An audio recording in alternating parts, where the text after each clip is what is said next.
Equechegh some days ago. Still actually Nigerians.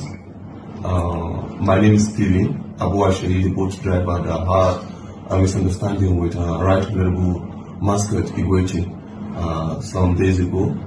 I still actually want to apologize to him that I'm sorry for whatever I must have said or must have done to have provoked him to that level of anger. I am very, very sorry. This is actually a medium where I would like to tell all Nigerians that it is not time for us to start dividing ourselves based on religions or tribe or region or anything. That we should actually come together and try to see how we can unite this nation and move the nation forward.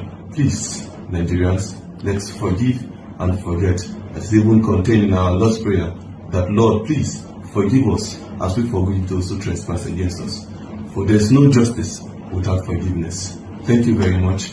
And I still want to use this medium to thank my family members, my parents, my brothers, my uncles, and everybody that stood by me. I want to appreciate all of you. I love you all. I love you all. Thank you. God bless Nigeria. You must work, and you must work effectively. We must see the result in Plateau. This violence must not resurge. You must stamp it and stamp it out completely once and for all. Is that clear? Yes, sir. Are you ready? Yes. Good. You have pledged your readiness. I expect this in the actions you will take in the field. I wish you the very best. My lines are open. If you have any challenge, any questions, please just send in a message. We will respond accordingly. So, all the very best. Thank you.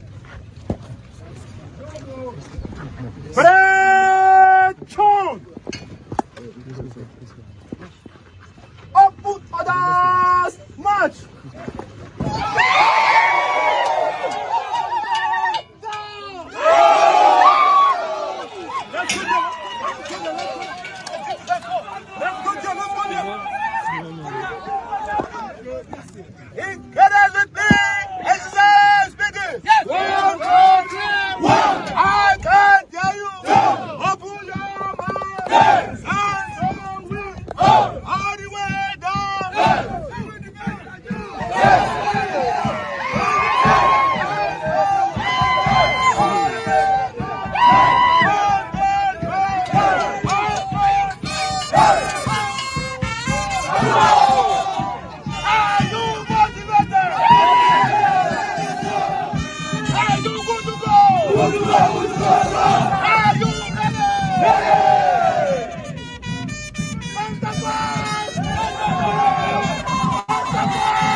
Thank you very much. Wow.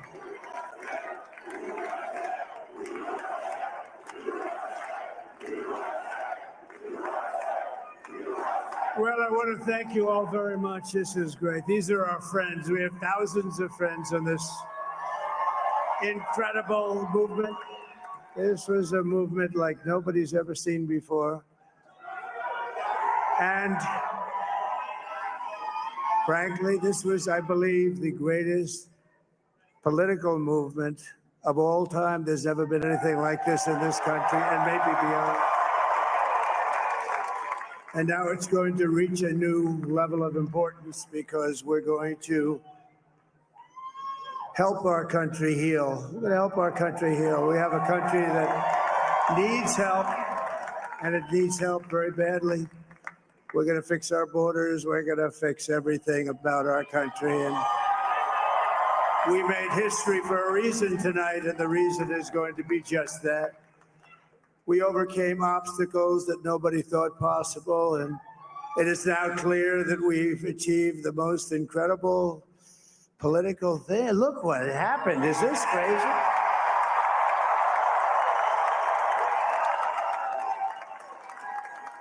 But it's a political victory that our country has never seen before, nothing like this. I want to thank the American people for the extraordinary honor of being elected your 47th president and your 45th president.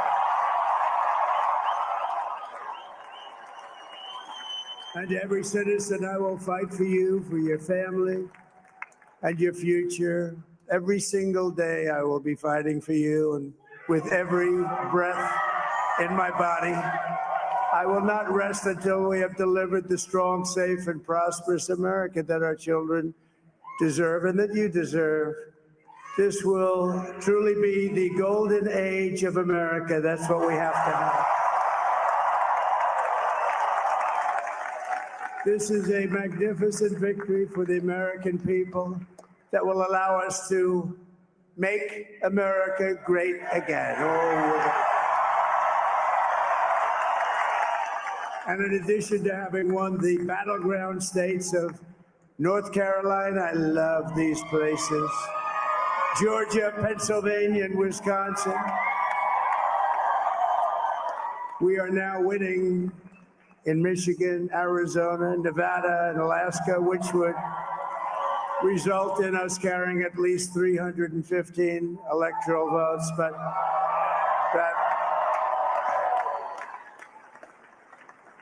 it's much easier doing what the networks did or whoever called it, because there was no other path. There was no other path to victory.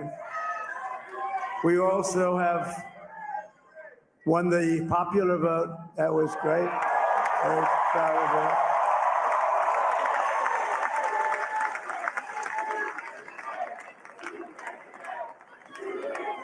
Thank you.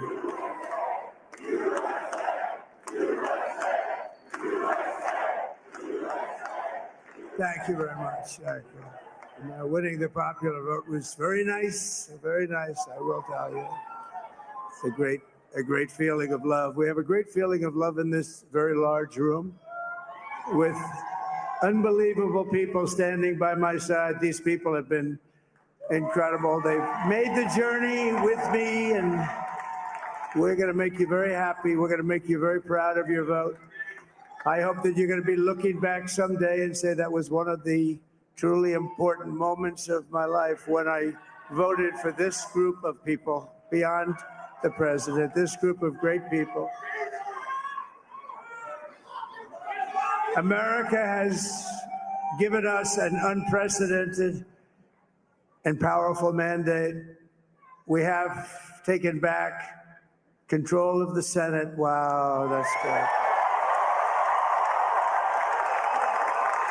And the Senate races in Montana, Nevada, Texas, Ohio, Michigan, Wisconsin, the great Commonwealth of Pennsylvania, were all won by the MAGA movement. They helped so much. And in those cases, every one of them, we worked with the senators. They were tough races. And I mean, the number of victories in the Senate was absolutely incredible. And we did tele-rallies. My dad. He taught me the most important lesson of all. Never be afraid to do the right thing. No matter what people say about you, just do the right thing. My father taught me not to be afraid.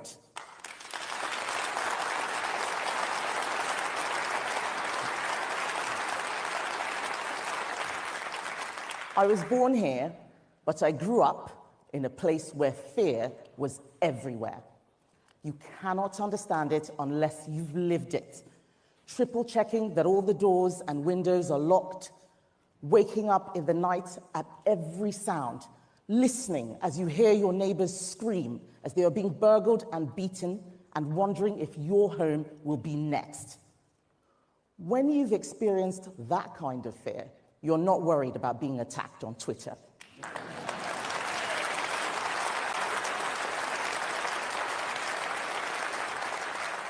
You appreciate how rare and precious it is to live in a country with security democracy, equality under the law, and above all else, freedom.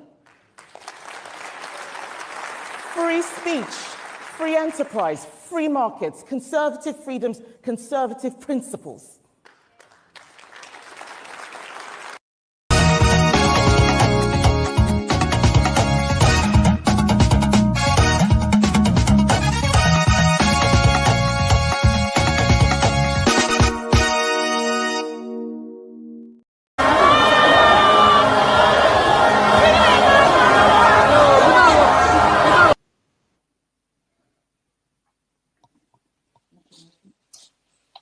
Some of this rally make my blood pressure go up.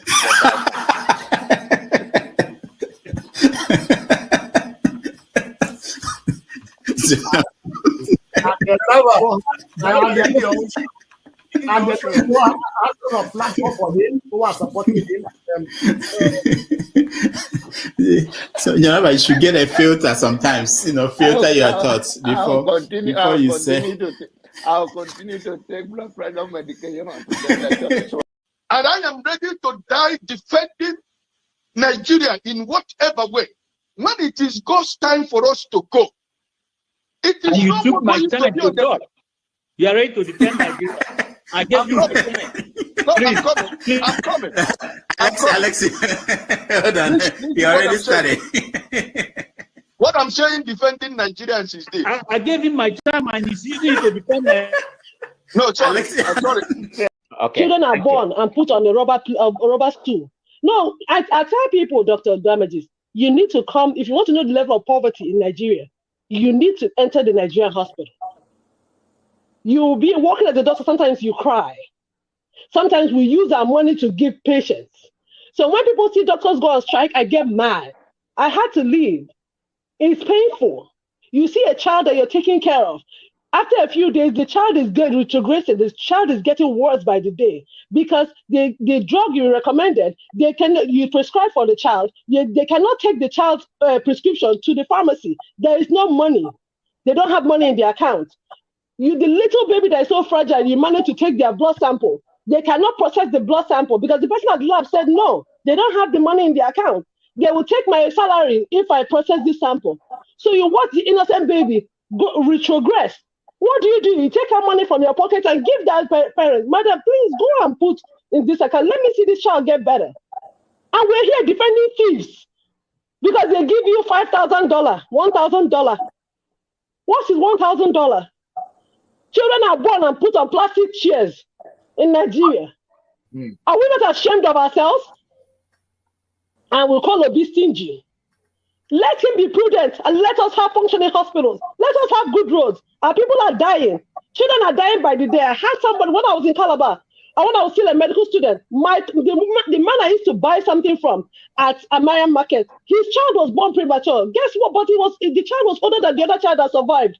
Why did his child die? Because the child missed the last incubator that was available. The other child that was born that was weaker had the incubator. His child did not have any incubator. They had to wrap the child and put a lamp beside him. That child died. Oh. And you people have the effrontery to come here and defend Tinubu Atiku. Oh no, it's so sad. It's so sad. You want to know poverty? Enter the hospitals of Nigeria. You don't know nothing. So we have to be very careful what we say. Very careful. There's poverty in the land. There's poverty in the land. A lot of poverty in the land. People die by the day. Wow, thank you. People who feels the pulse. Now you know everything is increasing like mad. Things places you could go with 100 naira before, you are not talking about quadruple, triple the price.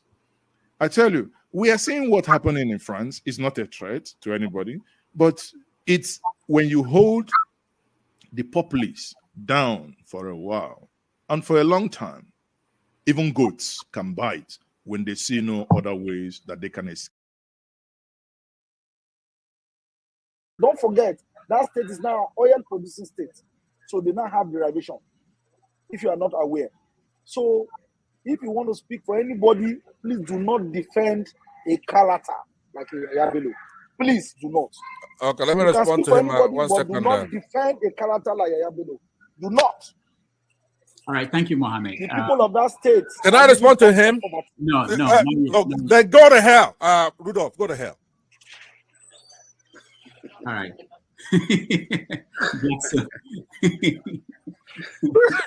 Rudolph, I've never seen this part of him before. Why?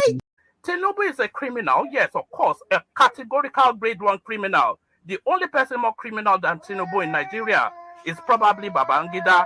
But he's a criminal, and is he fit for purpose? Absolutely not.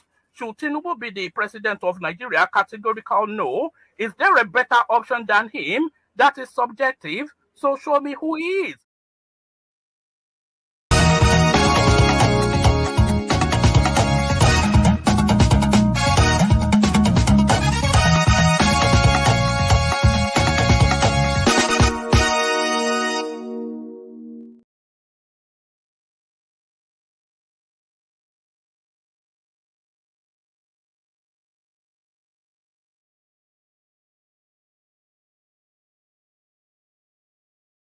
November the 9th, 2024. My name is Rudolph Okonkwo. It's a beautiful day here in New York City. We are coming to you live.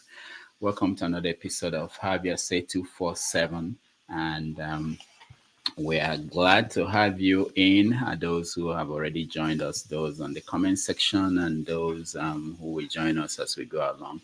I appreciate all of you. It's a beautiful day. We have so much to get to today. And the first topic we have here is Trump is back. Trump won decisively, and we are going to talk about it. We want to know what you think happens next. We want to know why people who supported Trump, they are not celebrating. I'm not seeing them, but one of them is in the studio here. He will join us. Maybe he can show some emotion, and we will want to know how they see the world the day after. We're also going to talk about Ikwechegh, the lawmaker who slapped the boat driver. Yesterday or the day before yesterday, we saw the driver go to the lawmaker's house and apologize to the lawmaker for, he didn't specify, for whatever he did that upset the man. So we are going to talk about it. What does that mean for the people who are the downtrodden in Nigeria? When you have to apologize to somebody who assaulted you, what did he get? What did the man get for that apology? And other things connected to that case. In the UK, the daughter of a Nigerian Kemi Badenoch, she is now the leader of the Conservative Party. What that means is that she could become the Prime Minister of the UK anytime. Election will happen before the next 5 years.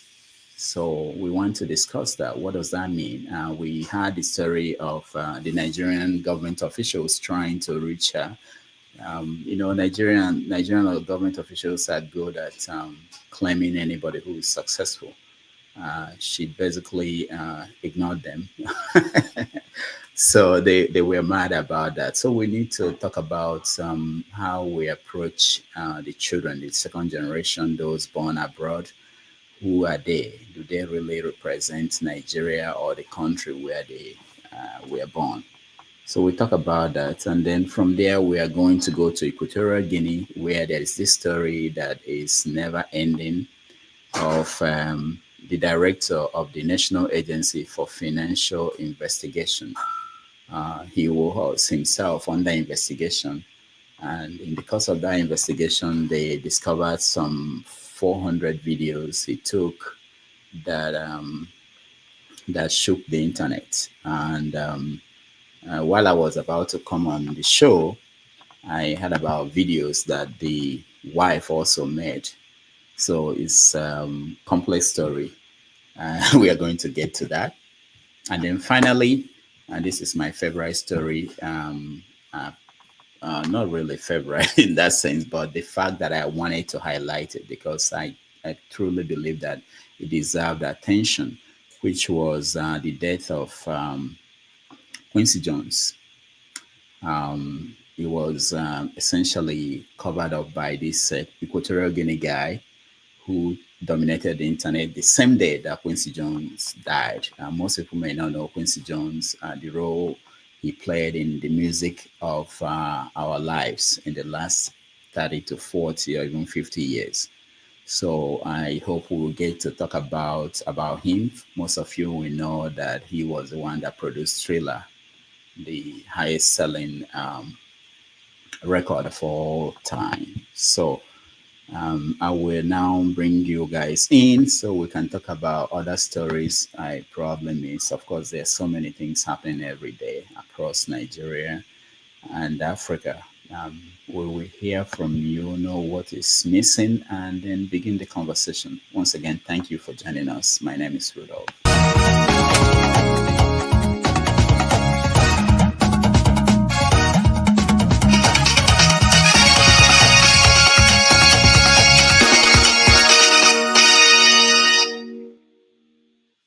All right, KJ, I think I've seen you today. Didn't I see you somewhere today? How are you? Oh, great, sir. Good morning. Good afternoon. Yeah, it's afternoon here in New York. Yes, sir. And Flagship, welcome to the show. Thank you, Rudolph. Good afternoon. Good afternoon to you, KJ. Good afternoon to the Flagship. I greet you. All right, so let's start. Is there any big story, major story that I missed? I know there will be, but let me know. KJ. Yeah, maybe the other story. I think you put it there. The OB story of closing down the churches and turning it to a night shift. And I think that's it. That's what I felt was a hit below the belt. So if you close it, maybe we'll hear more from the people. All right, closing down the churches and turning it into stopping the night vigils and going to work. All right, that's a good topic. Okay, Flagship.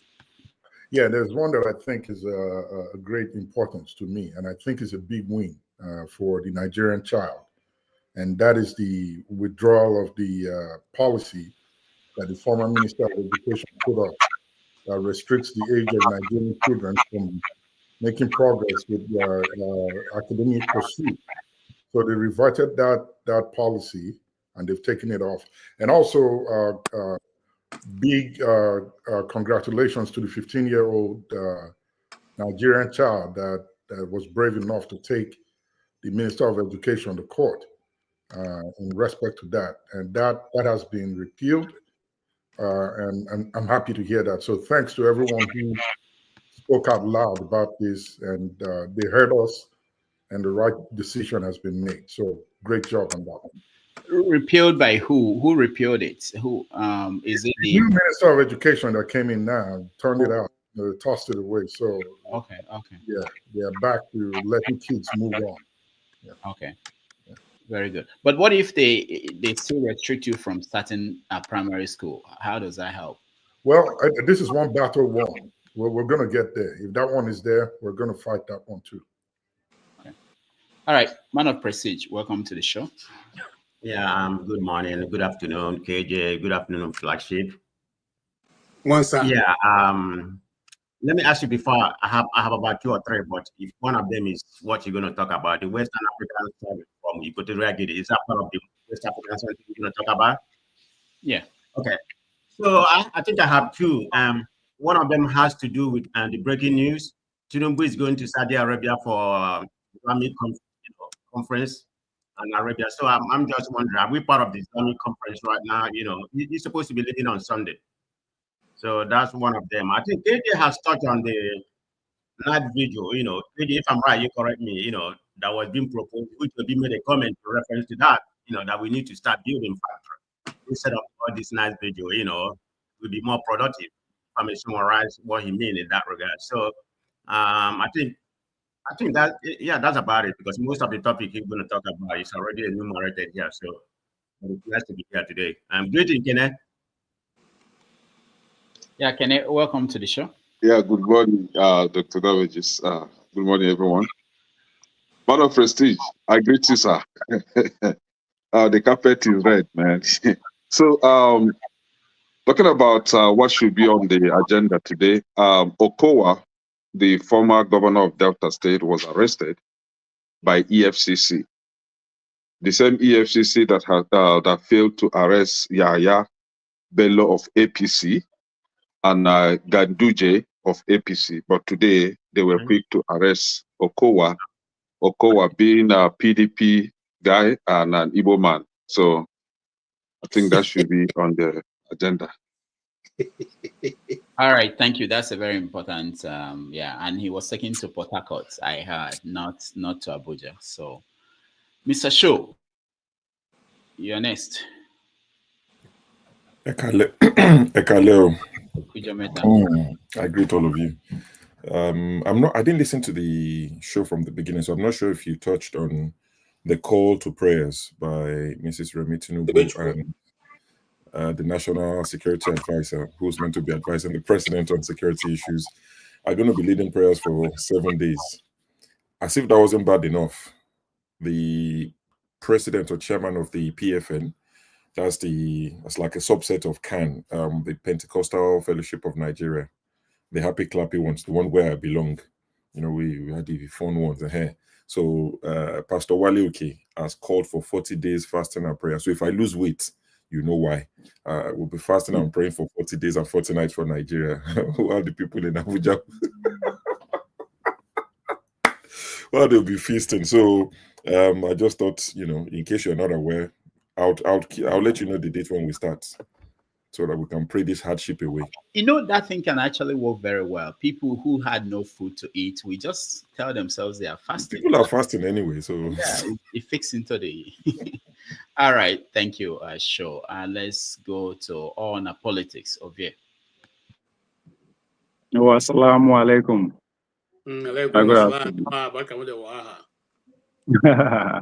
I think the Tinubu tax bill is something that is very serious, but it's going on the. I don't know. Well, let me know. I don't know why the media are kind of quiet about it.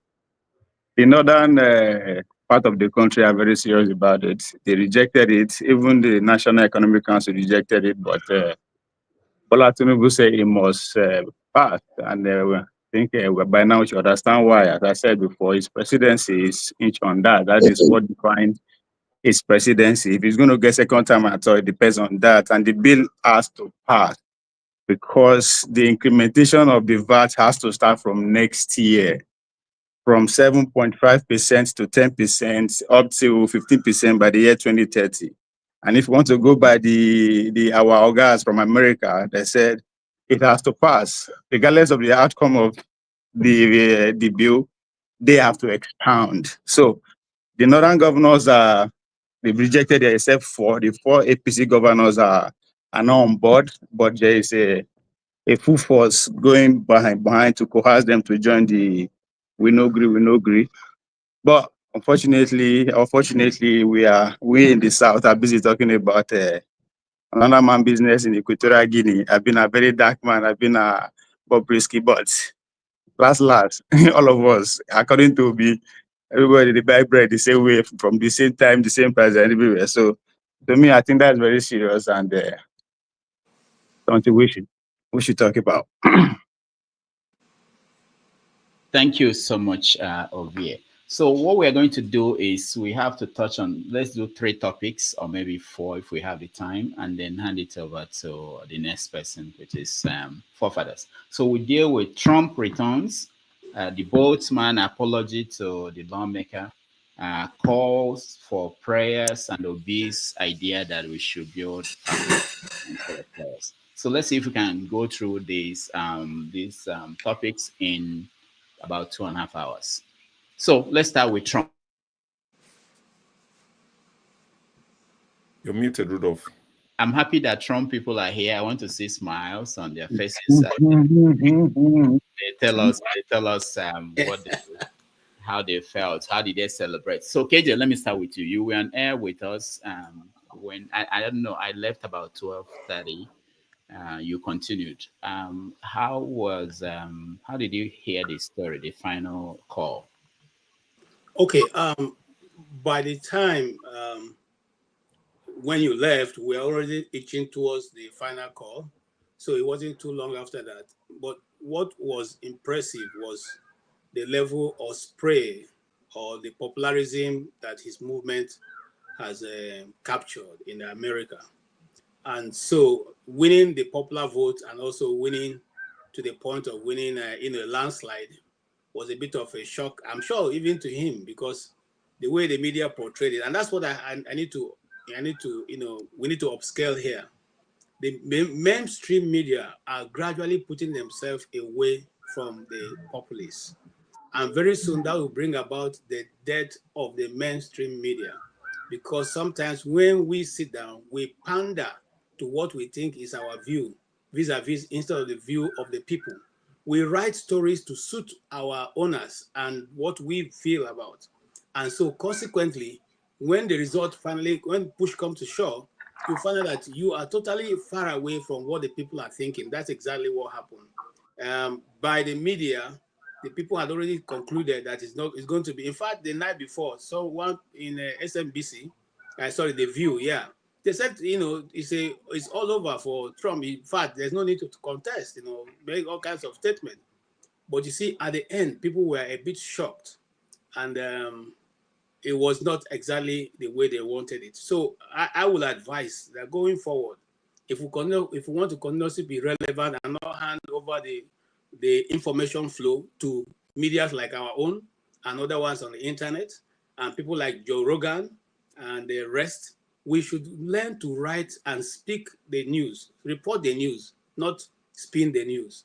That way to help us. And I think also there are majorities, some people that I listen to, I follow them for just to gauge every side. People like Bill Maher. Bill Maher has been complaining about the style of messaging of the Democrats, the style of the picking of the candidate. And in fact, he was one of the first Democrats who said, this is not going to run, that they are going to lose. And because they're not listening. And, exactly what he said came to pass. So he himself is not surprised. Bernie Sanders is not surprised. And a few more other Democrats who are not surprised because they felt that they were not, messaging properly. And I think so too. Thank you. All right. Thank you. Let's go to Show. Show, I know you are not here, but you are watching. What are they reporting? What did they report actually the day after in the UK? Did they say the world is coming to an end? I didn't pay much attention to the election. I knew Trump was going to win. It depends on what media you listen to. So the BBC, for instance, they're sad. they're not happy because, it is what it is. But I think Trump presidency, what does it mean? It's not like, I know the American president has a lot of power, but it's not because he can't just wake up and everything can be executive order. You understand? So they have their international policies, which every president would have to follow. The good thing about places like the US, UK is that they have strong institutions. So regardless of what president you have, the difference won't be as much. When you talk of places like Nigeria or developing countries, a president can come in and do whatever he wants. And, so in terms of its importance to Africa, I don't think much will change to what we already have. You still have World Bank, you still have all these people that would give us money and borrow us. And Trump already said what he thinks of most of African countries. He called us what he called us. Is he right? Is he wrong? It's subjective. Some people will say, don't call my country zoo, don't, and some people will say he's right. So I don't think he would change much for Nigerians. In 4 years' time, we'll come here and we would ask, Trump came, what happened to Nigeria? Nothing will change much. So I wish Americans well. I hope that people would heal. Those who lost would heal. Democrats, hopefully they'll be able to present someone probably better and run a better campaign, because now I'm seeing some of the videos of the campaign they ran for Kamala. I think they just wasted money. They literally set fire to money. You saw some of the rap videos and it's like, sorry, you thought that was going to resonate with people. Honestly, I can see why she didn't connect with a lot of people. It was a poorly run campaign with the sort of money they have and the money they spend. So they could do better, and hopefully they'll get it right the next time. I called this 2 years ago. I shared it in our group. I called it 2 years ago. I said that the Democrats would be stupid to present the Baba, what's his name now? Baba no regrets. What's this presidency? Biden. He'll be suicidal to present him. This was 2 years ago. And I said, if Trump wins the Republican ticket, there was no stopping him. Only God could have stopped him if he didn't live to see the day. So for me, no surprises, but I can understand why you guys in America couldn't probably see it objectively, emotions, and you guys are heavily interested in your politics. In the UK, have you seen Fofola come and talk about UK politics here? With votes, we win, who don't win, don't win. So we don't get as polarized as you people, but good luck to you guys. Thank you, Shaw. Let's go to Flagship. Oh, well, thank you. Good afternoon again to everybody on the panel and those that are viewing and in the comment section. Well, I would like to start by saying congratulations to Trump. He won. The best person won the race, and all Americans have spoken, and the Electoral Commission respected their choice, and the president was announced the same day. It didn't take too long. At this point, I think what we need to do is do what Kamala Harris, Joe Biden, Barack Obama, and the rest of them that have conceded, and call the president-elect to congratulate him and think of ways to move forward and advance our country.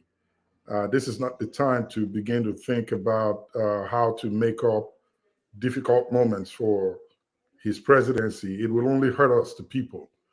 So the elections is over. Trump has emerged the winner.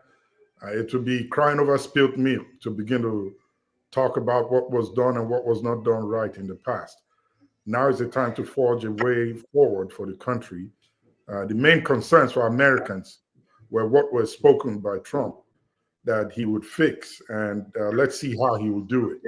If he does it well, good. If he doesn't, we will hold him responsible for his promises with reference to immigration, the economy, and global leadership, most especially with everything else happening in the sensitive parts of Europe and Asia with reference to the wars that they are fighting. So let's put our hands together, join forces to continue to support his presidency and make life better and good for us as a nation. Thank you. I wanted to hear from everybody before we go into the fireworks, but someone like Flagship, I wanted to ask you, the way you sound now, there were 200 lawsuits that were filed before the election, claiming that it's not, they're already rigging the elections. We have forgotten about that. And there's an appeal now for peace, for us to, if this were to be the reverse, do you think that this is what we'll be hearing from your side?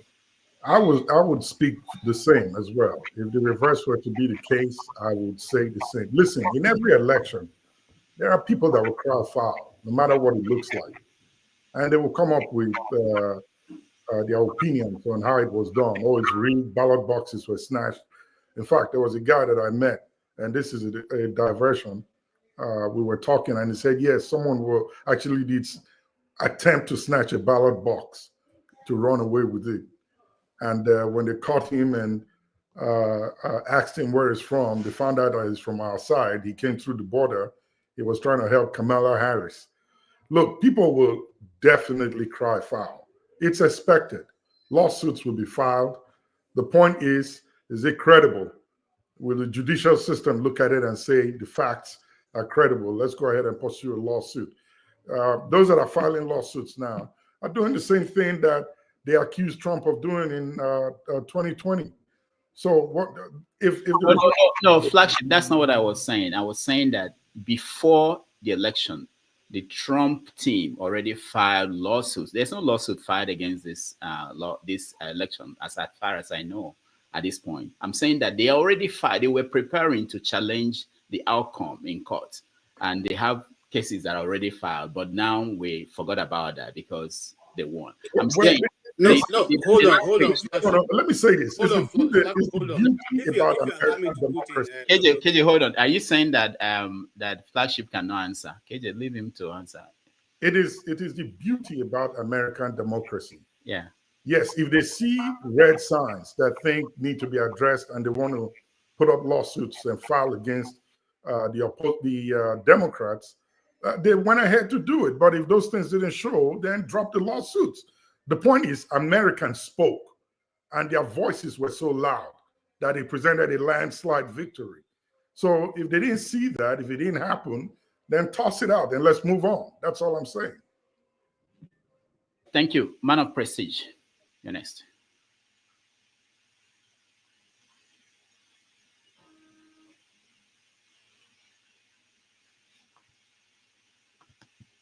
You're muted, Man of Prestige. We can't hear you.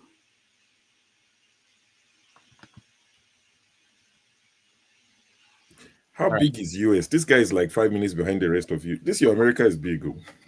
It's not about the distance. It's somebody keep on muting me. I don't want to know what happened. But anyway, greeting everybody. Good morning, good everybody. As a progressive,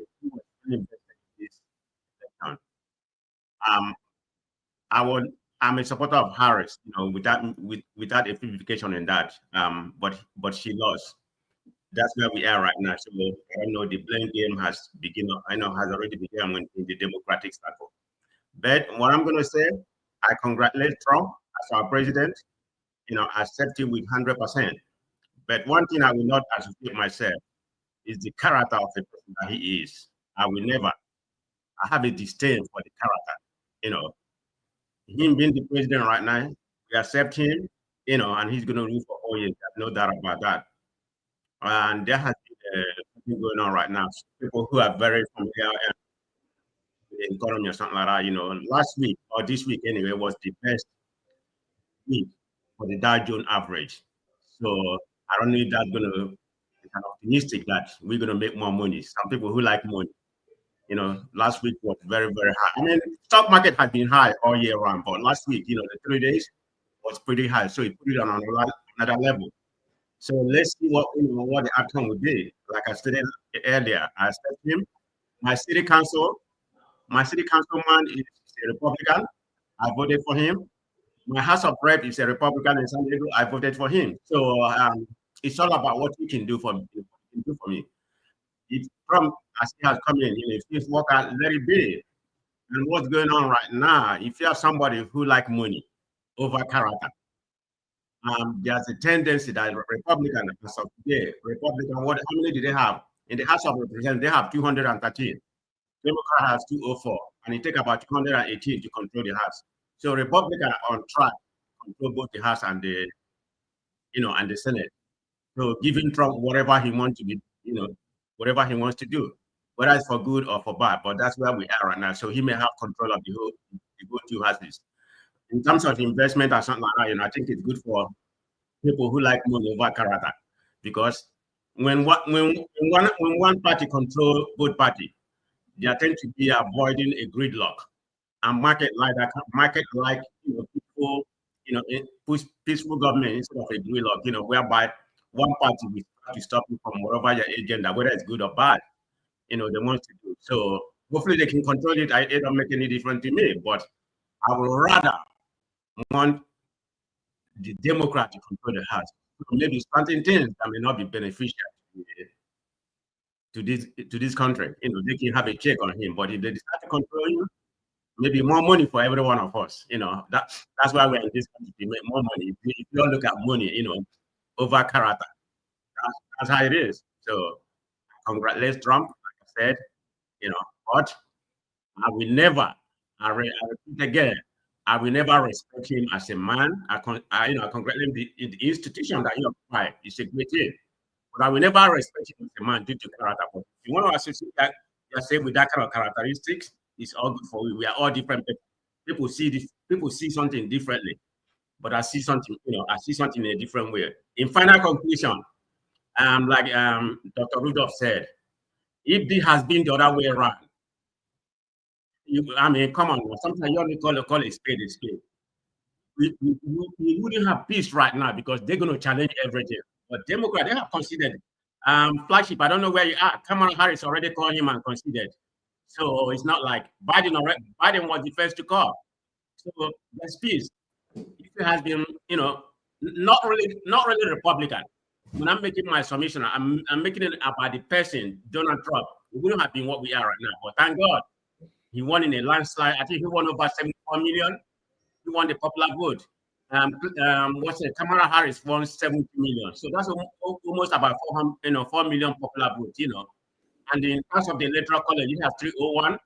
And I think Kamala Harris has 266 or 260 something. So, it's a landslide victory. He won all the 7 battleground states. Nobody flipped red or blue.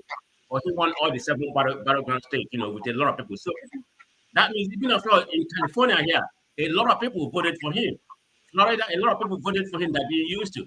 So whatever it is, that's what the country, they like this cultural warfare or something like that, but here we are right now. But congratulations to everybody here at KJ. I know you're a Republican fanatic, but I still congratulate you as my brother. So peace and love. Man of Prestige, I wanted to say that I did say that President Obama and the rest of them did call him to congratulate him. That's what I said, and you're correct. And let me end by saying that indeed you're really a man of prestige. So thank you. All right, Kene. Thank you, Dr. Damages. I would like to ask. There is this song by Osita Osadebe, Ebezina.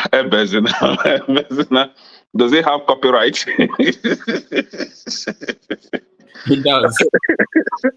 Can you play Ebezina for us so that we'll stop crying? The thing is,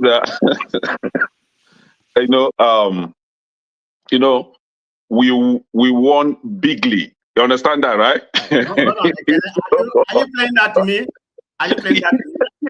Yes, because we went all the way to California, and we claimed 10 more counties in California. Now we are turning California. We brought California to center. Very soon we will take it to the right, and your eyes will clear. Now the thing is, can you give me a second? Let me make another statement. Just a second. Okay, my time will be reversed. So okay, I'm not started yet. Go ahead. Okay, what? Not going You're ahead. muted. Go ahead, can I go ahead? Okay, so the thing is, talking about lawsuit that Trump people filed. Yeah, they did that because they were way prepared, strongly prepared ahead of time, and they did that to deter what happened last election, because last election they thought that it was business as usual. America claimed to be a beacon of free, what they call it, free and fair election. So it turned out that the election was rigged last time. So this time they were very, very prepared. And immediately we started seeing some malpractices, kind of rigging going on. The lawyers went into action immediately and started filing, for potential cases, So that was why, and they were able to halt the situation. And the result is what we are seeing today. The country has turned red, and you know what red signifies. We're on fire now, and the result is showing everywhere. The stock market, as you rightly said, is on fire. Some countries, the leaders are calling for peace because they know that the man of action, will be taking over. A man who says things the way they are, is the man I respect, not a cunning liar that will come and deceive us. I don't see such as a man of, as a woman or man of character. I see you as a man of character when you say things the way they are without taking sides. And this is in the person of Trump. So Trump was able to onboarding what has been, to making sure that the status quo was challenged, and I don't want to use some word because I'm in a happy mood. They were kicked in the butt. So now, and this is a lesson for some of us that dwell in the lies of CNN and all those useless media, where you see fake posts left, right, and center, giving you false hope against the reality. I was on Adeola's show, and I was telling them that, see, we don't have short memory. Our head is not big for nothing. This head is big for something. It's because of a reason. That 4 years ago, during Trump, during Trump's 4 times, the first one, I used to buy one avocado oil for $5.99, the 1.5 liter. Today, last time when I was on Dr. Adeola's show, it was 17 something. Why did it triple?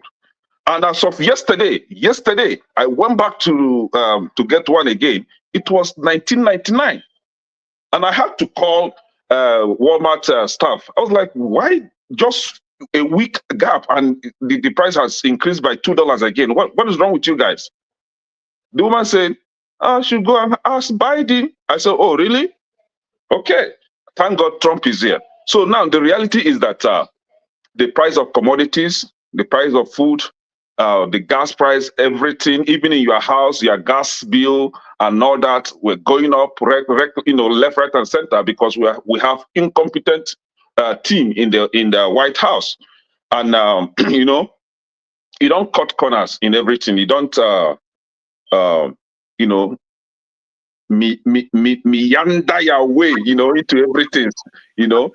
Some things we have to do it the right way.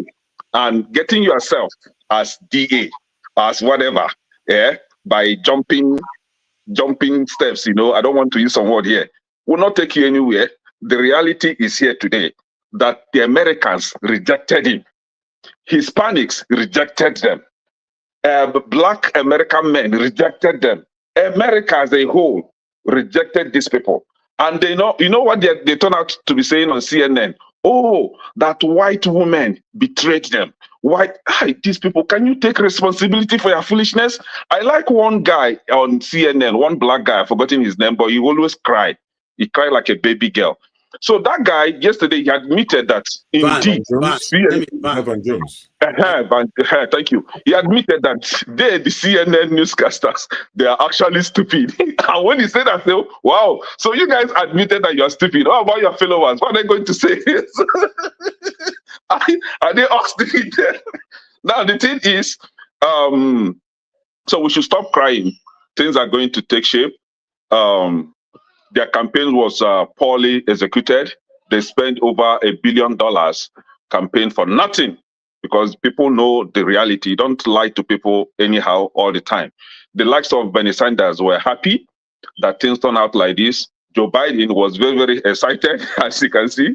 The man is is happier than I am today, because he told them, and they kick him out, because in Democrat Party is a party where you don't have freedom of speech. Whenever you kind of confront them or you challenge them, they squeeze you. They squeezed Joe Biden. Actually, it was a coup against Joe Biden. They squeezed Bernie Sanders and the rest. And what is the result today? Bernie Sanders swept his constituency clean, right? Now, she had no option. If she was a class, if what she did was a class act, that night that the result, what do you call it? Donald Trump had 276 electoral votes. That should have been the opportunity for her to come out and congratulate Trump. But she was shocked to her bone marrow. She didn't know what to say. When you watch her that night, she was so clueless. I was like, hey, yeah, somebody should help her with ganja, because that is when she can actually act. Now, she refused to congratulate him until the next day, when the electoral vote went up to 300 and something. And then Biden came out and congratulated him. So immediately Biden came out and congratulated him. Who is she not to congratulate Trump then? So she was classless. That was classless act, man. The class act should have been coming forth that night to congratulate Trump, knowing that he has already garnered 276 electoral votes. But she didn't do that. So it was a shock. And then I hope she learned from this. And I hope our Nigerians that we all learn from this. People own this country. They determine how they want to run their country. You don't run their country like the way you run the shithole country, you know. And those people from your country, Tinubu and them, they were calling him. They said that Obi is just like Trump, and I was like, oh, yeah, really? Obi is just like Trump. So many things in common, actually. All right. And thank you. Oh, were you ringing there? Sorry, man. I didn't interrupted. Yeah, you didn't hear the bell. That's okay. Thank you so much. I gave you enough time to enjoy this, and we are going to preserve this video for another 4 years, and we'll play it again for you to check how things were at that point. Okay, Ovie, you're next. I don't know where you stand. Well, So you know why election detention on for England? Now age comes with age. You guys are way older. Now maturity. So over here, negative Farage, I don't seem to understand why this America can organize simple election. I only demand last. So now age. Now there's a book before me, The Courage to be Free. The Courage to be Free. Florida Blueprint for America by Ron DeSantis. Now the guy who I support for the election anyway with that. But I will start by saying America is back. America is back. Trump victory, if there's anything Trump victory signify, is what unity. The idea how you go to unite America is being disingenuous. America is united as I speak. I speak from the streets, from the badlands of North Dakota to Exeter, Rhode Island, to Manhattan, I've trans everywhere. I talk to people on the street, see it myself. The tension that was before this election scares everybody. The 200 lawsuit that you are talking about, that's not just by the side. If there's one strong lesson I took away from this election, or America in general, is that I come to understand why they had the First Amendment and the Second Amendment, which is the freedom of speech and the freedom to bear arms. The founding fathers of America understand one thing. They understand that where they came from all over the Europe that they came from to form America, they ran away from there because of freedom of speech. As at that time, if you misyan, once the government already say what you said, they not agree, you are gone. So they understand that fact. And again, they understand that to be free, freedom of speech is not free. So in order for them to predict that freedom of speech, they need Second Amendment, which is the freedom to bear arms. Now, people want to try to interpret it as if now against individual. No. The question is you ask yourself, can you guarantee yourself that in your lifetime or at the course of the history of this country beyond, that they will not be confronted by a tyranny government? Because whether we like it or not, we want to deny it. That's what the past 4 years feel like. They can choose from of everything on this planet Earth. But while they are doing that accusation, they were actually doing it. Censorship was at the peak 2020. Once they no like you or you no agree with the agenda, you are gone. People don't understand that. People seem to forget. There are a couple of elites that hold the country strong, and they forget the reality of average American. That's what this election was about. That was the tension you were. Everybody was ready before this election. Everybody just they keep quiet. They're not going to tell you who they want to vote for. There is tension everywhere. But today, as I speak, anybody can confirm. New York, LA, why is that there was no protest? There's joy. The joy that Republicans want to claim, they want to sell. It is real on the street as I speak today. Americans have won. regardless of how you want to see this. It wasn't about identity per se, as the Democrat want to make it sound. There was hunger on the streets. Americans are beginning to say, which country are we living in? Because we might want to forget we immigrants. Now people get this country. Those people have spoken, and they have spoken very loud. It is not about the man. It's gone beyond him. You need to go and study the movement that was going on the ground. It has nothing to do with the man they're trying to actually paint him to be. No, the reality on ground is that there are a group of people who have forget that the majority of the Americans cannot understand why their bargaining power, their buying power are just gone overnight.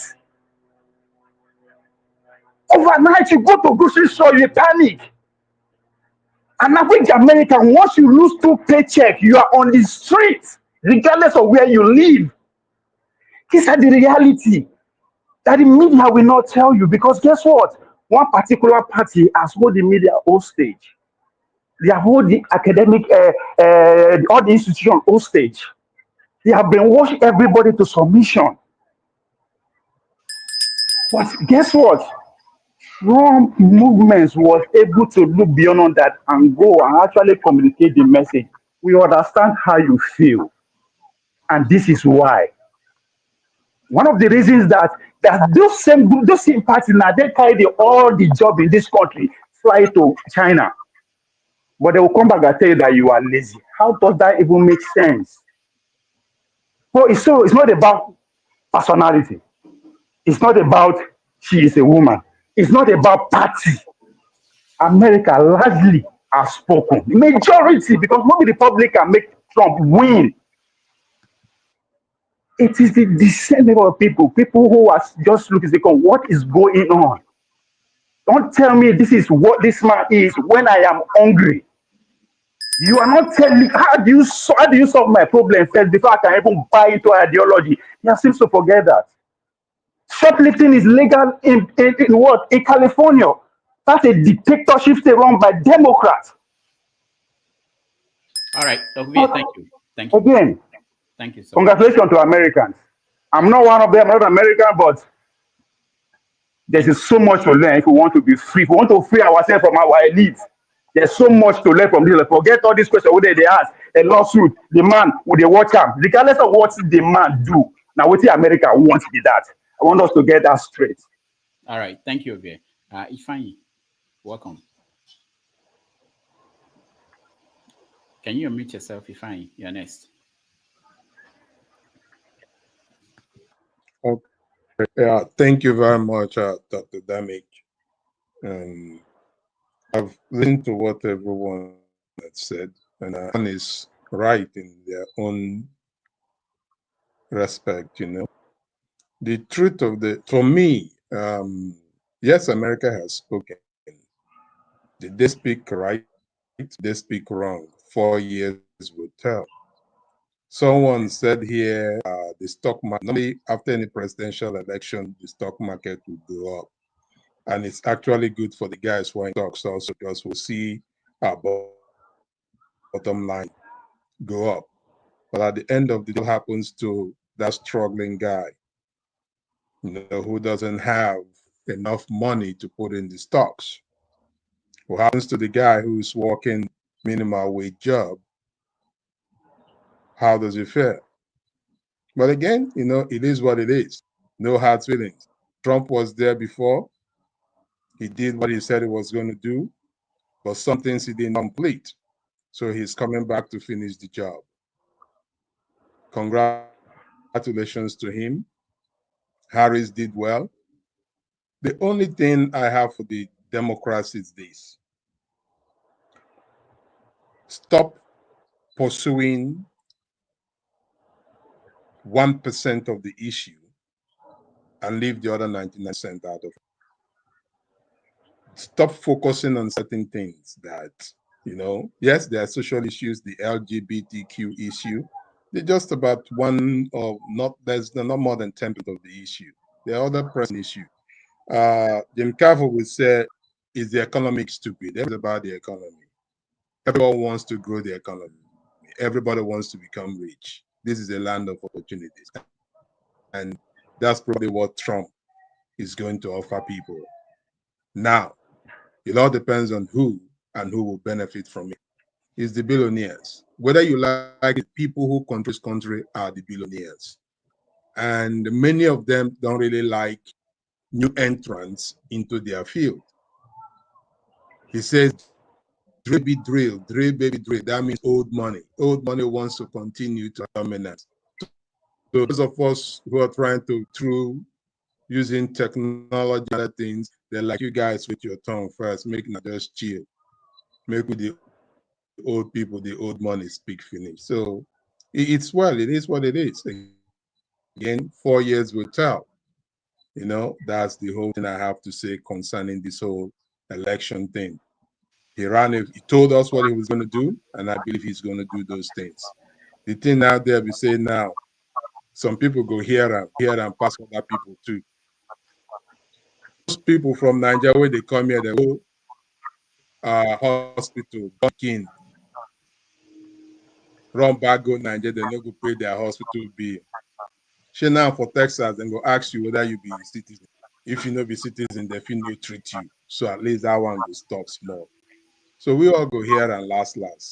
But last, every one of us here will survive, and because we are Nigerians, we are resilient people, no matter what it is. So congratulations to, and another thing I want to say, let's just be fact. America is a man's country. There was no way they go vote for Kamala Harris. Even her own people no go wrong. Why? She a woman. The men dominate, and it's a man's world as far as America is concerned. Thank you. All right, Ifeanyi, thank you so much. Let's go to AY. Hey, good afternoon, everyone from here. Good submission so far from quite a number of people. OVA in particular, I'm gonna I really like his submission. So here is it. America, they have a new president elect. You have to respect the will of the people. The people have spoken. Who they want is who they want. If they decide, since they decided to elect a convicted criminal over decency, you got to respect it, irrespective. But what I find very crazy about this issue is the double standard of the people. I detest Donald Trump as a person, just like Man of Prestige said. I will respect the office of the president of any country. I will respect the voice of the people. But I'm not in line with what Donald Trump stands for. The Democrat, I think they also took advantage of people. They were disrespectful to the people. Biden, particularly, his double standard, the war all over the world. We just escaped one a couple of weeks back. The Israel were ready to strike Iranian oil facilities. They were ready to strike their nuclear facility until when Iran started threatening, if you touch our oil facility, we're going to bomb all the oil facility in Middle East. Then he got scared. He knows what will come. He has to push Israel, listen, don't touch those facilities. Because for me, you caused war in Ukraine, you went to Gaza, you tell Israel, no, don't bomb the children. You tell the media, don't bomb children. Tomorrow, you give them 20,000 bomb, 20,000 pounds bomb to go bomb the children and women. There is another war that was brewing in Taiwan and China. That is still on ground. One thing I really appreciate about Trump, if he can come into office and stop all this nonsense, stop all this war, because Ekene was talking about the inflation. That was the main reason why inflation was up. The oil Ekene was talking about, there is this oil I used to buy from Costco, extra virgin oil. It's a double oil. If you go to Costco, you must know it. I used to buy it for like $30-something. Today, One is $30-something, and that's a fact. These are all issues. Like Ovie said something very important. The people were silently hungry. You didn't know who they were going to vote for. I have a friend that grew up, he was born in this country from Ethiopia. He's very close to me. I said to him a week to the election, I said, Brian, what do you think will happen in this election? He was the only person that categorically said to me, he said, Trump is going to win, hands down. He said it's not even a contest. Actually, he met it. And the election was not a contest. So when you see what happened, Democrat losing all the, almost all the battleground state, that speaks volume. That speaks volume. So they need to learn to respect the people. I think Democrat, they disrespect the people. And it's not that a lot of them, Trump was just in the right position to take power because they were just tired of what was going on. It's just like in 2015, what happened in Nigeria. It's not that people love Buhari so much, but what Goodluck was doing, people have to like just, hey, you gotta go. That was exactly what happened in America. So they need to learn from this and learn to respect the people. And one final thing, people were talking about the Kamala Harris and Donald Biden calling the president Donald Trump. That was a good thing. That is how we are supposed to be civilized people, civilized country. But since 2020, don't forget, Trump refused to put call to Biden, calling the election was rigged. And people were on this platform so calling the election were rigged. If assuming Kamala Harris won this election, you will see people on this platform shouting the election. We need to stop this. We need to try and respect the constitution, respect the people, respect the system. It's not when it favors us, we shout like, oh, it was rigged, it was not rigged. Let's please learn to respect the law of the land. Trump called Georgia last year, calling people to give them more votes so he can win the election. Please, we need to stop all this. Let's stick to the facts of every discourse. Thank you. All right, thank you, AY. X0, you're next. Hi, good evening, everyone. I hope you guys can hear me. Can you guys hear me? Okay. Yeah, well, my take on this election is about is actually the Africans and the foreigners in America. It for a time now, it has been every election, both in America and in Europe, has been about more immigration, less immigration. And no doubt, this issue has put a lot of trauma in a lot of people, especially immigrants and especially Africans. Now, but an election just finished. We're not looking at us. Now we are busy analyzing the election like Europeans or Americans.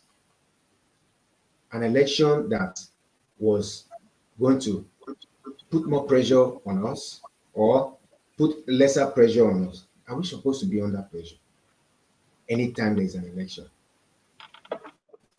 The US, all over Europe. Just imagine every country in Europe and America. Just imagine when they want to start their election campaign. They always use this rhetoric. And the person who won the American election used that rhetoric so many times. A narrative has been created.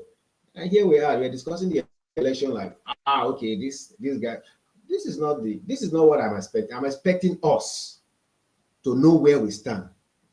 Yes, a lot of people say they are American citizens, but one day they will just take it a notch further and say, whether you're a citizen or not, we have original Americans and the immigrant Americans. You in your passport, you have your nation, your national, your nationality, and then the borrowed nationality. You're not all of a sudden complete American. I just want us to ponder upon it. Why do we always have to go through this trauma anytime there's an election? Why? There's a different kind of trauma when it comes to Africans and immigrants than the other Americans. They might be talking about it economically, but you are talking about it from the point of view of, so this man, if he comes in, he wants to push all of us out. Do we have to be going through this kind of trauma? It's not just in America now, all over Europe. Anyone who wants to become all of a sudden famous is either talking about immigration or deportation. So please, guys, I want you guys to ponder upon it. It's not a nice feeling that anytime there's an election, Africans will be scared. What's this guy going to do to us? Must we be in our country? We are not safe. Outside, we are not even completely safe, and we're not organized. That's my take. All right, thank you, Xero. Let's go to Eagles Air.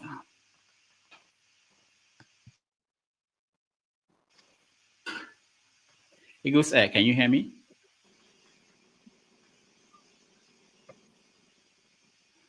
All right, I think he's frozen. I wanted to know what's happening in India, how they are reading the election, being that Harris' mom is from India. Okay, can you hear me, Eagles Air? Yeah, I can hear you clearly. Okay, go ahead. Good evening, everyone from India here. Last week, Saturday, week today, there's one question I asked. What is that question? Is America ready for a female president? I asked that question last week. And either Ekene is the one that said that, no, they are not ready for female presidents. Now, I said last week that every election has the consequences, either positive or negatively. Everyone in this planet or in this panel, we agree with me. Immediately they announced Trump as a president-elect, the whole nation was shaken. European nation was shaken. The only people that are rejoicing it is Russia. We are busy rejoicing it. What's his name? Iran was not happy about it, because they know that problem have come to them. They know that this Trump of a thing is a heavy headache on them. I began to see the way they used to, even Zelensky don't know his stand concerning Trump, because nobody knows what tomorrow will bring. Another person that is happy concerning Trump winning in this election is Netanyahu, Prime Minister of Israel, because he's a type that you know that Trump always stand with him, even when they change their embassy. Please allow me to finish my time. And when they change their embassy, it's America that first people, the Trump that take the American embassy to Jerusalem, if we can remember. So in this election, I'm not talking about what people in America, what are going to benefit from it, because America always stay America first. It's you and I, who is Africa, Nigeria. What are we going to benefit from the Trump as a president of the United States of America? In which benefit are we going to get from it? Is Trump election or Trump presidency, is it going to benefit Nigeria more? Is going to create more problems in Nigeria? That is what we don't know. But I know from January to April or May, every of us here will understand, and we are going to be alive. We are going to understand where we belong in American election. Because I said this last week, a week today, that American election determines the economy of the world. If America gets it right, the economy of the world are going to get it right. If they get it wrong, the economy of the world is going to get it wrong. I said it last week. So personally, everybody knows Trump, but I know that Trump in these 4 years that he returned back to correct some certain mistakes.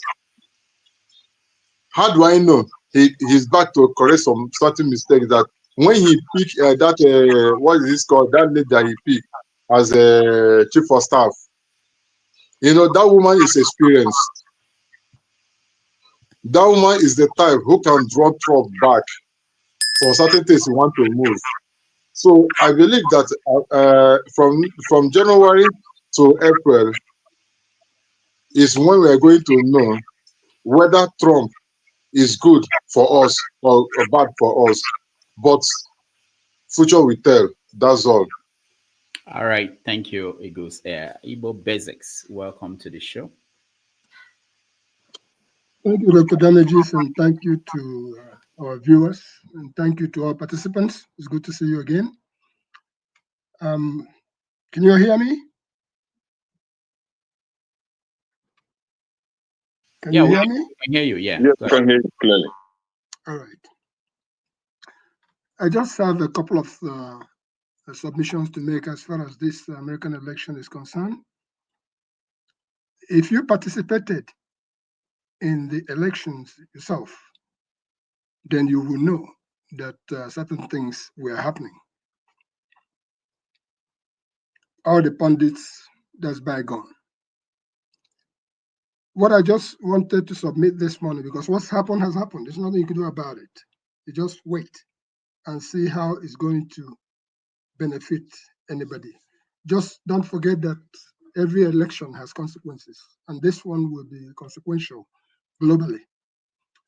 To our participants in this process, what I'll say to you is this: be careful what you say, because people out there are watching you. I happen to be a poll worker on the day of this election, and I manned a particular polling station. A young lady walked into vote, and she looked at me and she said, "I know you." I said, "I don't know." And she said, "You are the man in Dr. Damage's show." I sent that information to Rudolph. I said, "Yes, I am." And she was so excited and happy. Anyway, she went on and voted. She came with her child. So that's what I'm trying to say to you as we speak here. Let us all be careful how we carry ourselves, what we say, because there are people out there who are actually watching us doing these things. And they hold you in high regard. If you talk anyhow, they'll look at you anyhow.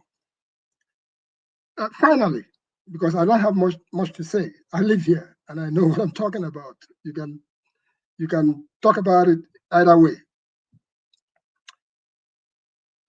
Because I manned a particular station, and I have been in these elections for about 4 cycles, each time I manned a station.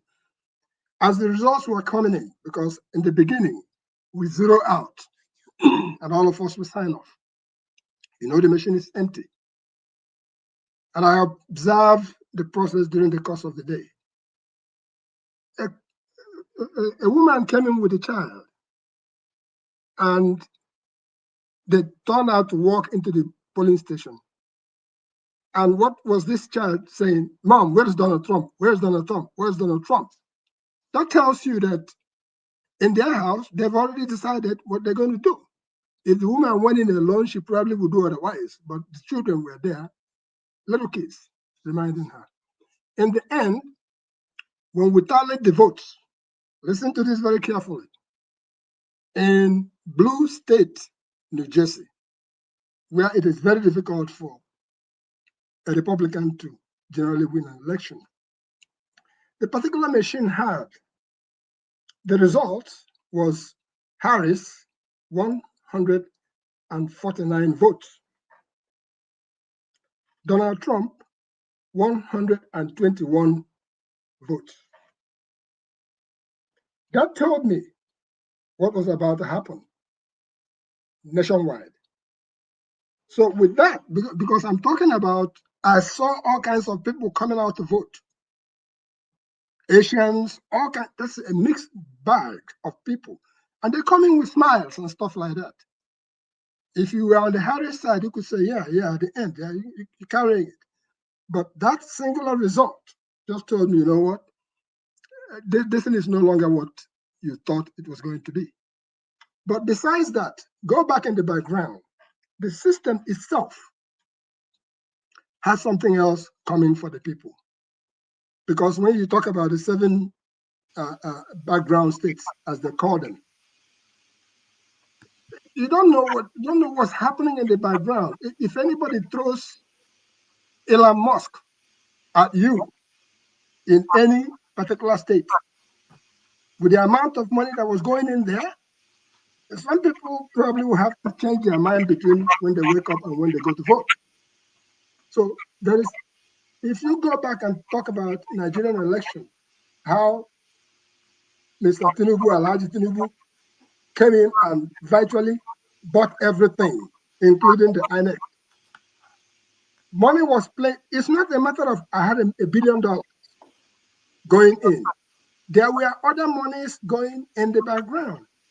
And even within this tri-state area of New York, New Jersey, Connecticut, and Pennsylvania, particularly, and Maryland, there were black stations, including people whom I personally know, who were out there when they were talking to you about some chiefs, when they were talking to you about this American election.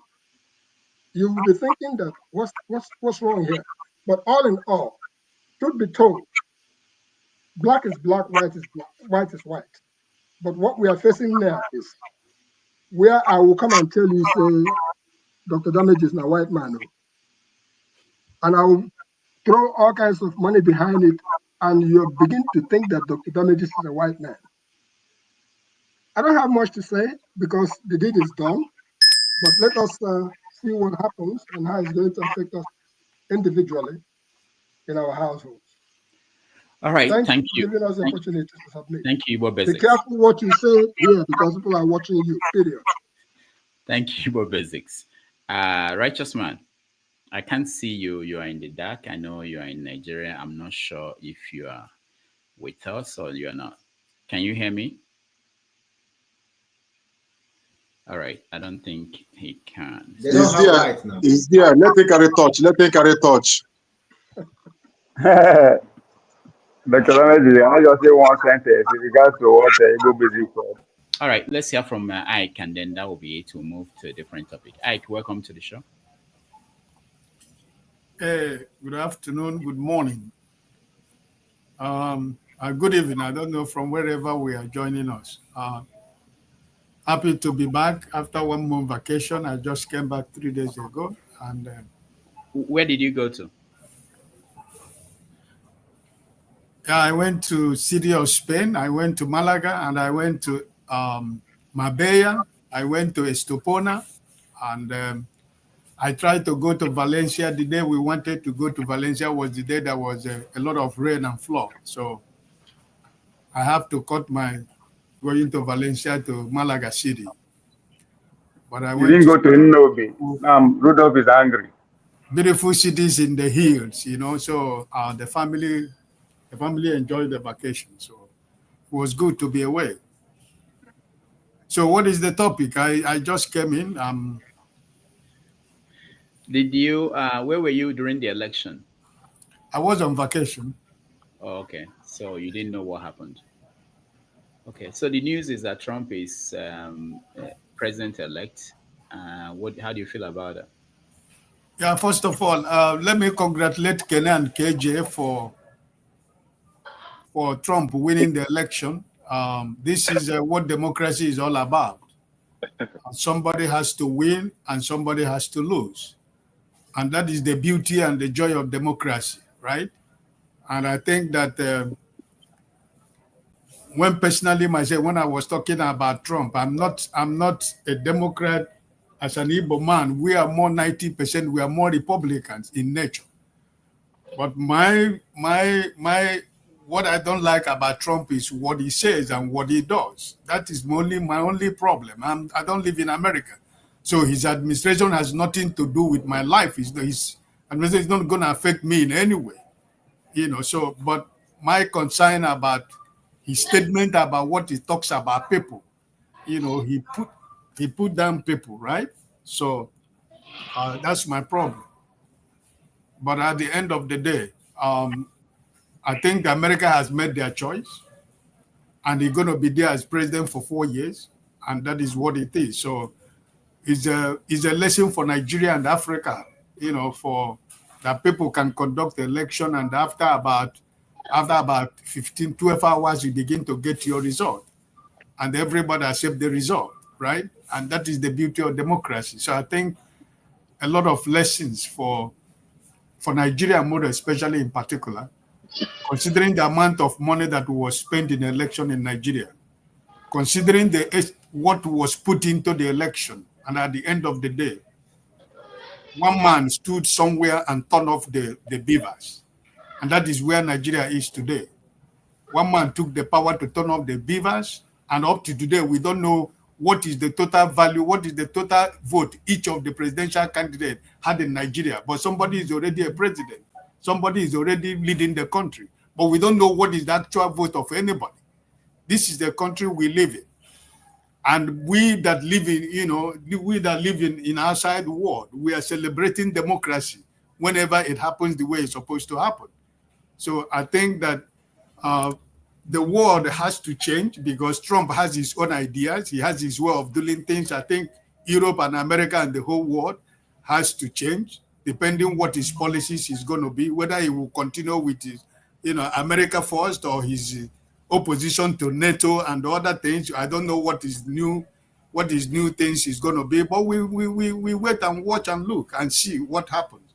So for me, it's democracy. I congratulate the Republicans who I think they took over the Senate. Probably maybe they will end up taking the House. I don't know what is the latest because I think some result has not been called. So eventually this is the voice of the Americans. So automatically the Democrats themselves, they have to look themselves in their faces and in their eyes and tell themselves the truth. And I think for me personally, the contributor of the Democrat losing the election is Biden, because if he has gone away a very long time before this time, there should have been a primary for other people to be part of it. But he's going away. This woman contested the election for maybe 3 months, So I think the Democrats themselves have to look at themselves at the faces and stop looking at the big donors, because they have lost the common man in America. The working class in America, I think they've abandoned the Democrat. And look at what the men, the Spanish men, what they did. They abandoned the Democrat. So they have to really look at themselves at their faces and know that they have to go back to square one. If they don't win the House, and I pray they don't win the House, so that they will know that they have a lot of job to do for themselves to be able to reorganize the party for the good of those who are supporting the Democrat. Thank you. All right, thank you, Ike. Rudolph, if you don't mind, before you change the subject, can I touch on what Basic said? Okay, go ahead. I mean, I see where Igbo Basic is coming from. I kind of agree with him. I think that's actually buttress the points I was trying to make. This is America, and you are having that kind of fear. That says a lot to what I was trying to do. Some people are saying, "Oh, you are talking about the elite." There's some section of the elite, but let us not forget the founders of America were not poor people; they were elites. What happened that makes some section of elite of America to be actually go rogue, the likes of Elon Musk, Bill Ackman, just James, a lot of them, the way they act, why it tells you why Elon Musk put 44 billion to buy Twitter. It has nothing to do with profit. That was not more than 10 billion.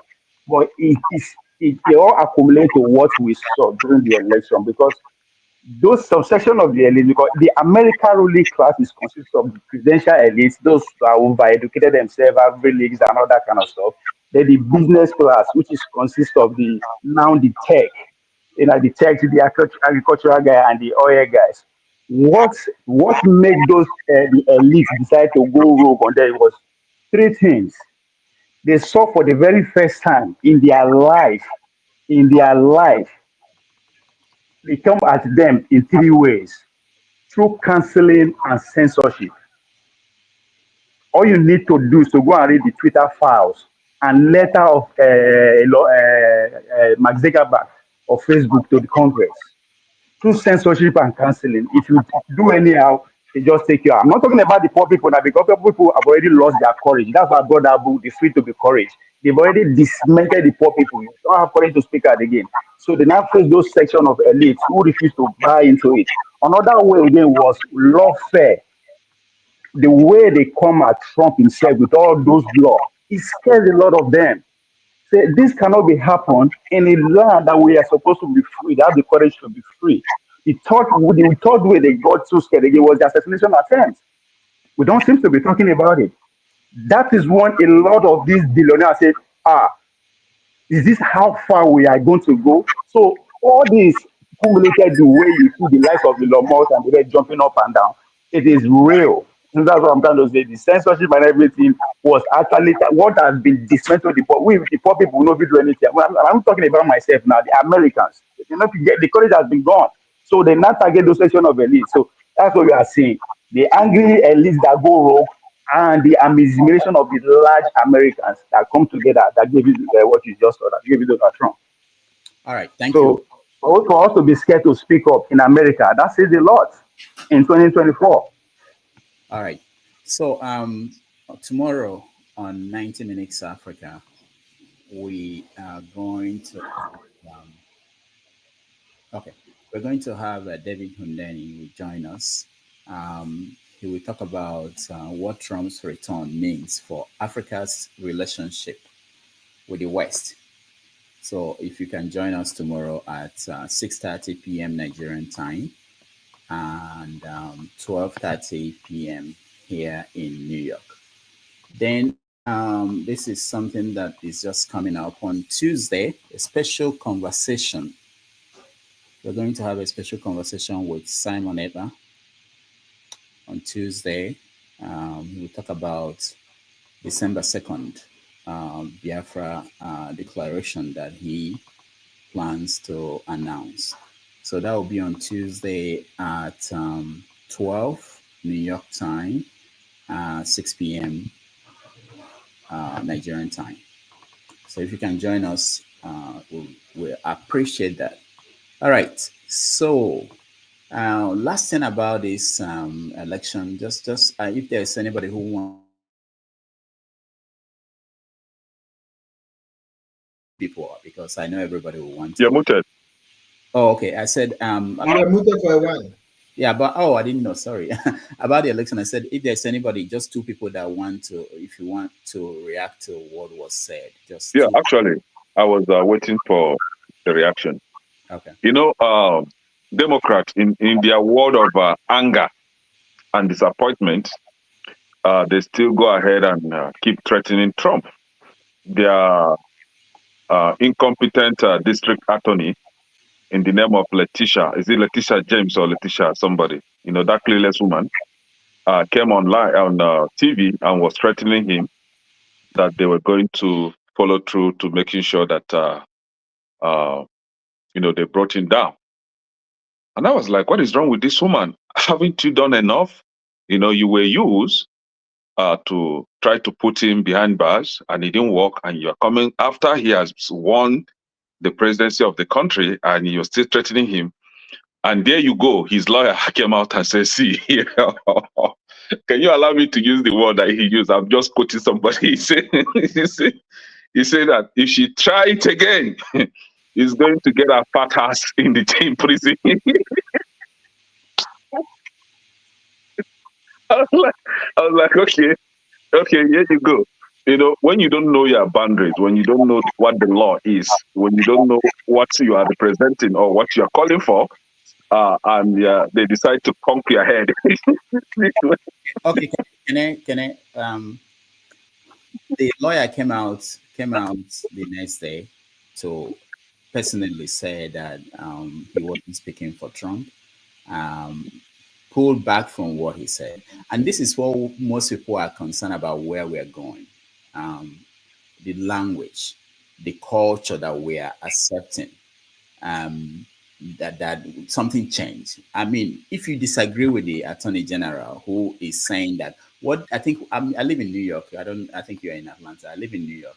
And I think what the Attorney General and the Governor of New York, what they did was to say, okay, this is the reality. Trump has won.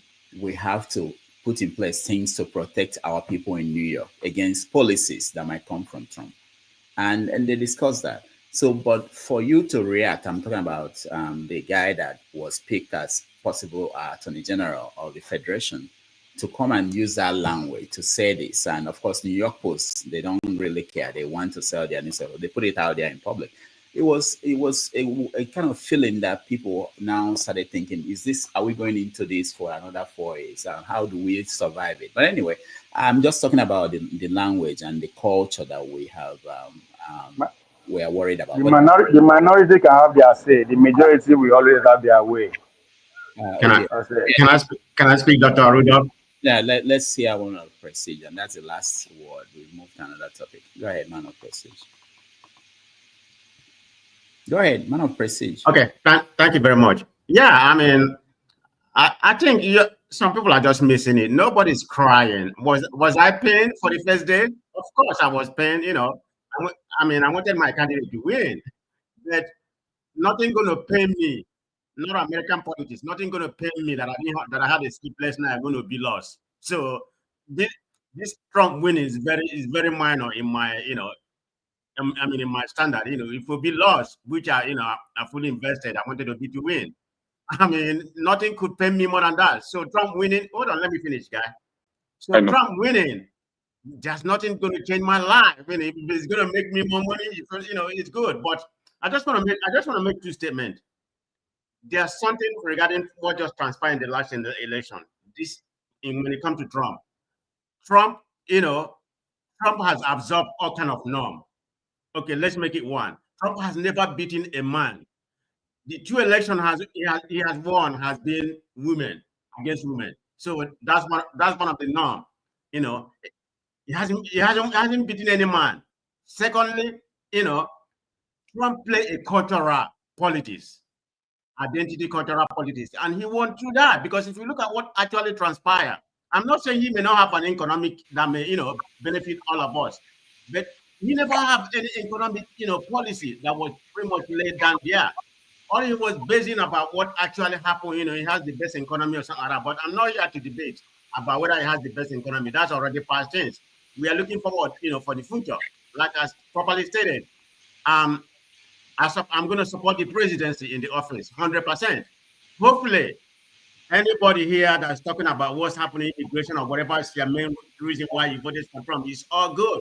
Hopefully, for fear, promise, what he said is going to do for you, hopefully it's better for you. But for me, life is good. That's all I'm going to say. Thank you. All right, thank you, man of President. I have a question for you. One straight question for you. Hold on, Kenny. Hold on, please. Okay. Let's see if Righteous Man can hear us. Righteous Man.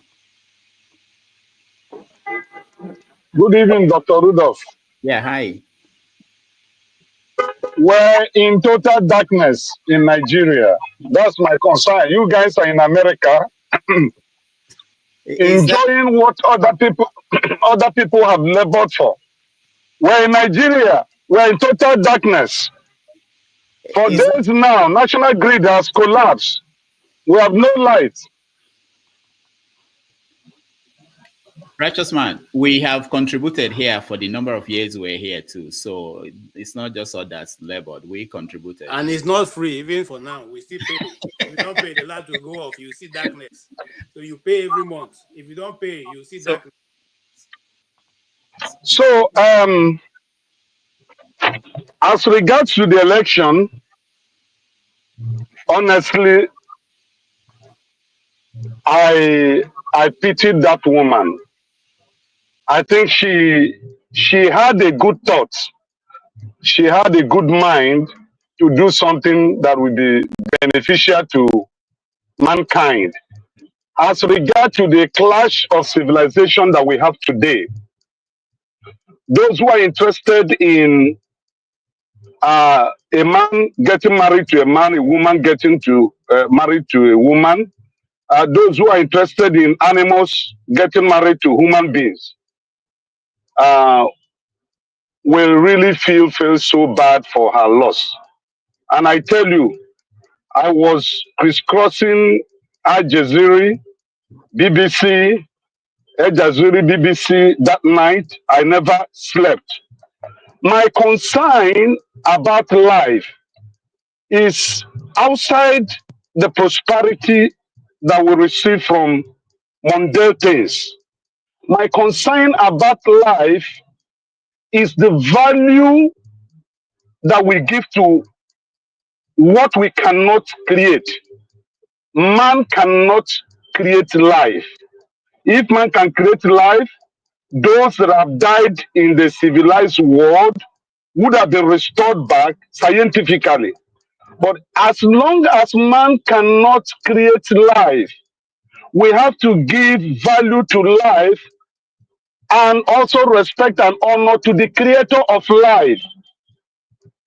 And so it is not about, for me, it is not about Trump, it is not about the woman, it's not about the Democrats, it's not about the Republicans, it's not about the Americans. It is about the human race. Where are we heading to? What is the prospect of life tomorrow? Are we going to, in our own time, because of political correctness, see things that we rejected in the years past being part of normal life? I have children, I have graduates, I have people that I have taught. I have lived in the Western world. I saw what is being obtained there. I returned back to Nigeria. I am a conservative Christian to the core. And there is no amount of civilization that will take me off from my faith. And so the woman losing, I sat down to ask myself questions. What could have made this woman to lose this election? Not just losing, she lost as if there was a coup d'etat. I couldn't have imagined Trump winning the 7 swing states. I couldn't, in my wildest imagination. But remember, I asked a question that was not answered. I said, who are the real Americans? Because Igbo people say, a na-enwe obodo enwe, a na-enwe oti mkpu, a na-enwe nnukwu mmanwụ. Now, the real Americans are the ones that determines what happens. You can't tell me that nobody owns America. Some people owns it. Some people claim they are the owner. And when it comes to this kind of thing, the owner speaks. I would have preferred that woman to win. Why? Number one, she would have served as the first woman president of America. I don't care about color. Color has never benefited us. In Nigeria here, we are all blacks. But have our blackness or uniformity, have you done anything good for us? No. So it's not about being black, it's about gender. If a woman had ruled America, well, we will know from that perspective that this is what a woman folk can give to the world. So that's just it. And I blame Biden, and I blame the policy of the Democrats. I blame Obama. They would have brought outreach Mitchell. Mitchell was admired all over the world. And I think they would have gotten the result they wanted. But it's just what it is. And we have to live with it. Thank you. All right. Thank you so much. There are just 2 more people that wanted to weigh in. I really have to let them in just to hear. Just a question to you, Dr. Damages. Hi, can you go? Yeah, maybe to the panelists, right? Yeah. Some people, I think about 84% of Americans are calling for voters' card. Don't we think that it's important that Americans, those that are eligible to vote, can really go to the polling booth and use the what they call it, voters' ID instead of what we have in other states where you have candidates go in to vote without any form of identification or any form of documentation. So, what do you think about voters' card? Is it necessary to have such in this country or not? I think here in New York, all you need is to show your ID. I went with my driver's license. I also had my international passport, just in case anybody anybody disturbed me about whether, but no questions. They took your driver's license. So, but when they talk about, you see, the thing is people expand these things as if it's a conspiracy. When you see Democrats talk about the need to allow people to vote with voters' card, which I have also, there's a card they give you if you register to vote. Is that there are some places in America that is not in the cities where most of us live. People live in the cities, you drive, you have a car, there are many people in America who do not have international passport. They don't even have driver's license. You may not have met these people because you are one of us who live in the city, in the big town, and but when you see those people, old women, old men in Mississippi, in the rural areas, you are going to end up, and if you want them to go, you're going to end up having them not being able to vote. If you think it's easy for us to say, go and get your driver's license, get a New York City ID, even if you don't drive, it's easy for us to go and get it. These people may live in a place where they have to enter 2-3 buses to get to DMV. That is 200 miles away. You see, sometimes we don't think about that. It's not that. So isn't this the need for the voters' ID? Voters' ID. Now we're not talking about driver's license. No. Voters' ID. So your argument is supporting what they are calling for, which is the voters' ID. No. Wait a minute, Dr. Damages. In New Jersey,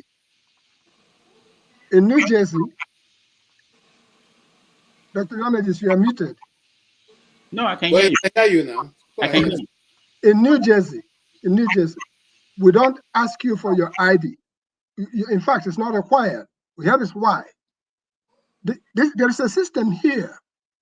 From the time you have your driver's license, you have your social security number, you have all that, there is a ton of information on you. It came to the point where they just wanted to move the process forward. Immediately you came in, either you came with the mailer that was sent to you, they'll simply scan it, it brings out your information, and you will confirm that that's who you are. You go ahead and vote. You try to pull out your ID, your driver's license, no, we don't want to see that. It's a whole lot of things, privacy and all the rest of it that is behind the whole process. So you have a system here that has come a long way. It's entrenched. And like what Dr. Damages was pointing out, there are people in America who don't even have driver's license. They don't have any of these things you are talking about, yet they have birth certificates and everything. So there is a system, and that system is what you just saw in action. Okay, sorry, I have another question for both of you. But if those people go to the liquor store to buy liquor, did they show any form of ID? It depends on where, and it depends on how they look. I don't know any state where you don't show ID to buy. No, if you are a gray-haired man, there's common sense application. No. Gray-haired man, you come in to buy liquor in any place. Igbo basics. The way Yes. to look at it. This is, I think, this is the problem with the elite, which most of us here are. If you have I've lived in the South, I know those rural areas. If you're talking about somebody in West Virginia, far away from any city, and there's a liquor store, maybe the person who is selling that is the cousin, the aunt. They're not going to be worried about show your ID to know your age. I'm talking about people who are really very old. But sometimes we use a tiny example, make it look like it's the state of things all over the country, and there is a big plot to get people to go and vote without being willing to or being eligible to vote. That's not what is going on.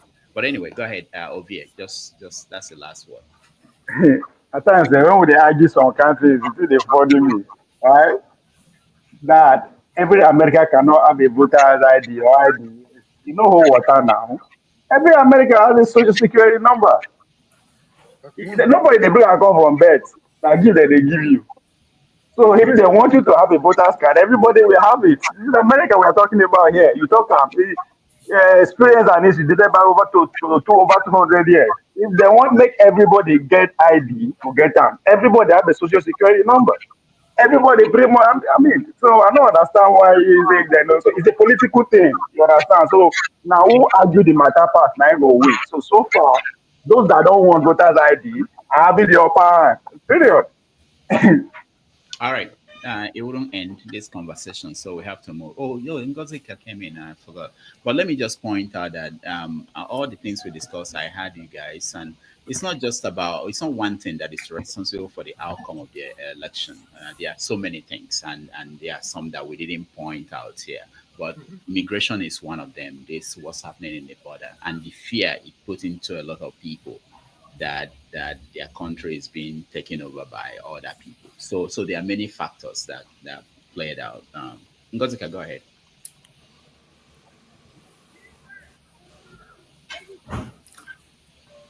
Well, Dr. Damages, I have a question for you. Okay. Let's see Ngozika first. Go ahead, Ngozika.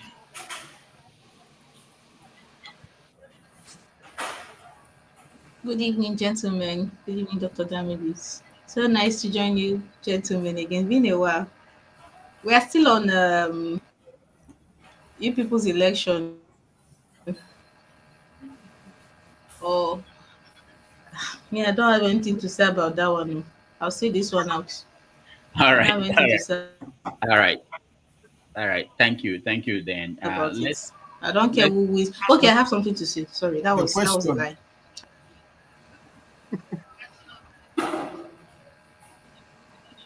You are muted, Dr. Damages. I was.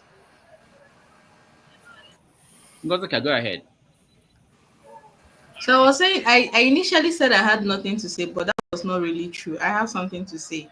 And maybe it's not good to say it on air like this because it's not being diplomatic. See, I don't care about the US. I don't care about the US. If I had supernatural powers, I would wish I would just have a clear picture of who will cause them the kind of damage they've done around the world. That's the kind of person I wish them. I just want somebody to go and scatter the place. I want them to see and feel the heat more. All these fires, they're always setting all over the place. I want them to experience it more. So if there's somebody that can actually do it, I'm all for it. But it's unfortunate. I don't know if this is the person that will do it, and I don't care. My own is now. I don't know if it is national grid that's falling again. That is my own problem right now. You people's realities are not our own. So that is it. All right. Thank you, Ngozika. Let's move on to another topic. And, I said I have a question for you. I'm sorry. Okay, go ahead. My question, you did say something about immigration. My question is, the people who Mr. Trump tapped into the fear of, illegal immigration. That is one of his key campaign promises. My question now, those people who voted because they want to control the border. My question is now, if there is a mass deportation in the US, for example, what he has been threatening even before, since he has been making the campaign, if there is mass deportation, what is the fate of those Latinos, even that voted for him? Because some of them, majority of their families are in the same situation. So what is going to happen in America? Because this mass deportation, people are looking as if maybe it is only Latinos, but I don't think it is only the Latinos that are going to go through the mass deportation. So I don't know what you think because you are in the US. That's why I say I have a question. Okay, let me just quickly say that Trump is promising to do that. It's not likely that he will be able to do that because of the legal implications of such a move and economic implications. He's going to be advised, most likely, that it's not recommended that he should do that. The last time it was done was sometime in 1950 something, and it didn't go very well. People died in the process, mass deportation. Now, what I think Trump will do is that he will do his initial gara-gara, which is what he does, like the border that the fence he wanted to build. He built only 200-mile fence, and that's it. He will do something. He will deport people who were convicted, who are criminals, he will do that. And then he will come back and say, as a statesman, I've decided, I've done the deportation. I think the people who are left inside are good people now. We should give them pathway to citizenship. They will pay money to us and they will become citizens. So, and that will help the Republican Party to be, and Reagan was the last person that did that. If you remember, 1984, Reagan granted amnesty to anybody who was in America at that time. So Trump will eventually get to that point. Obama wanted to do the same thing. That was why Obama deported a lot of people, but he didn't even have the political capital to blow at that point after his healthcare thing. So Trump will do deportation. He will make it a show. He will make sure that the world will see that he fulfilled that promise. But it's not going to deport 20 million people. Of course, the country cannot withstand something like that. And then what will happen again is he will do that, and then he will do the amnesty, and he will be a hero, and that's how it's going to end. And Republicans can campaign on that for the next election. And that's it. That's what I think about that issue. Yeah, OVA. Spot on, Dr. Damage. I think I agree with you. There will be deportation, but it's going to be largely those tagged as criminals and all that. But again, I think it's important for us to know about this immigration issue, right? That both parties actually use it. Again, now which one succeed past? One went for their emotions, right? So that's why anything where Trump say negative, they amplify them.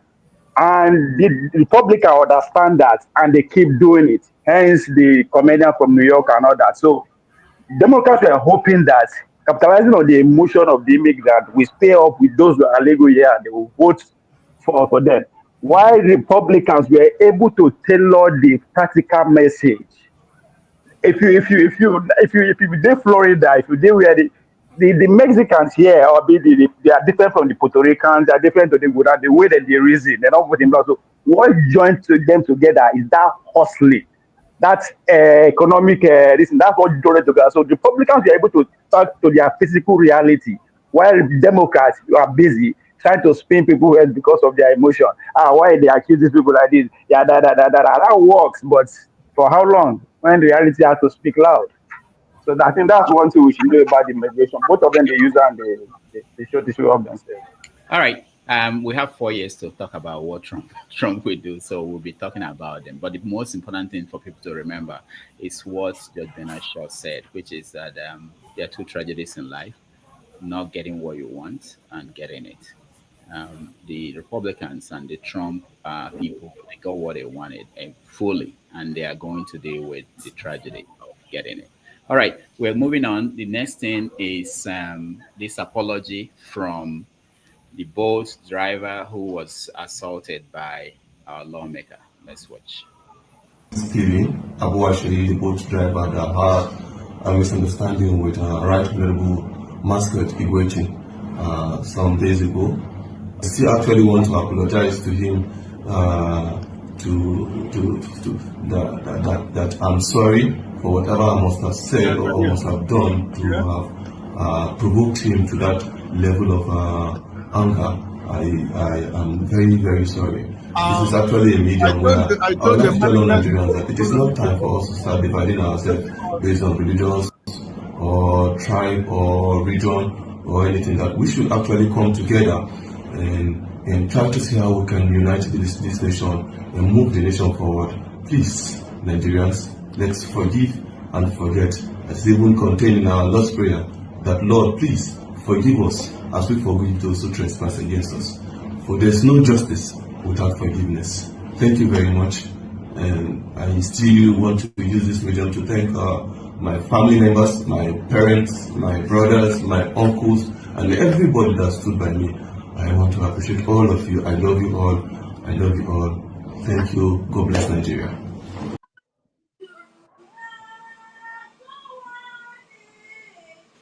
I felt so sad for that guy.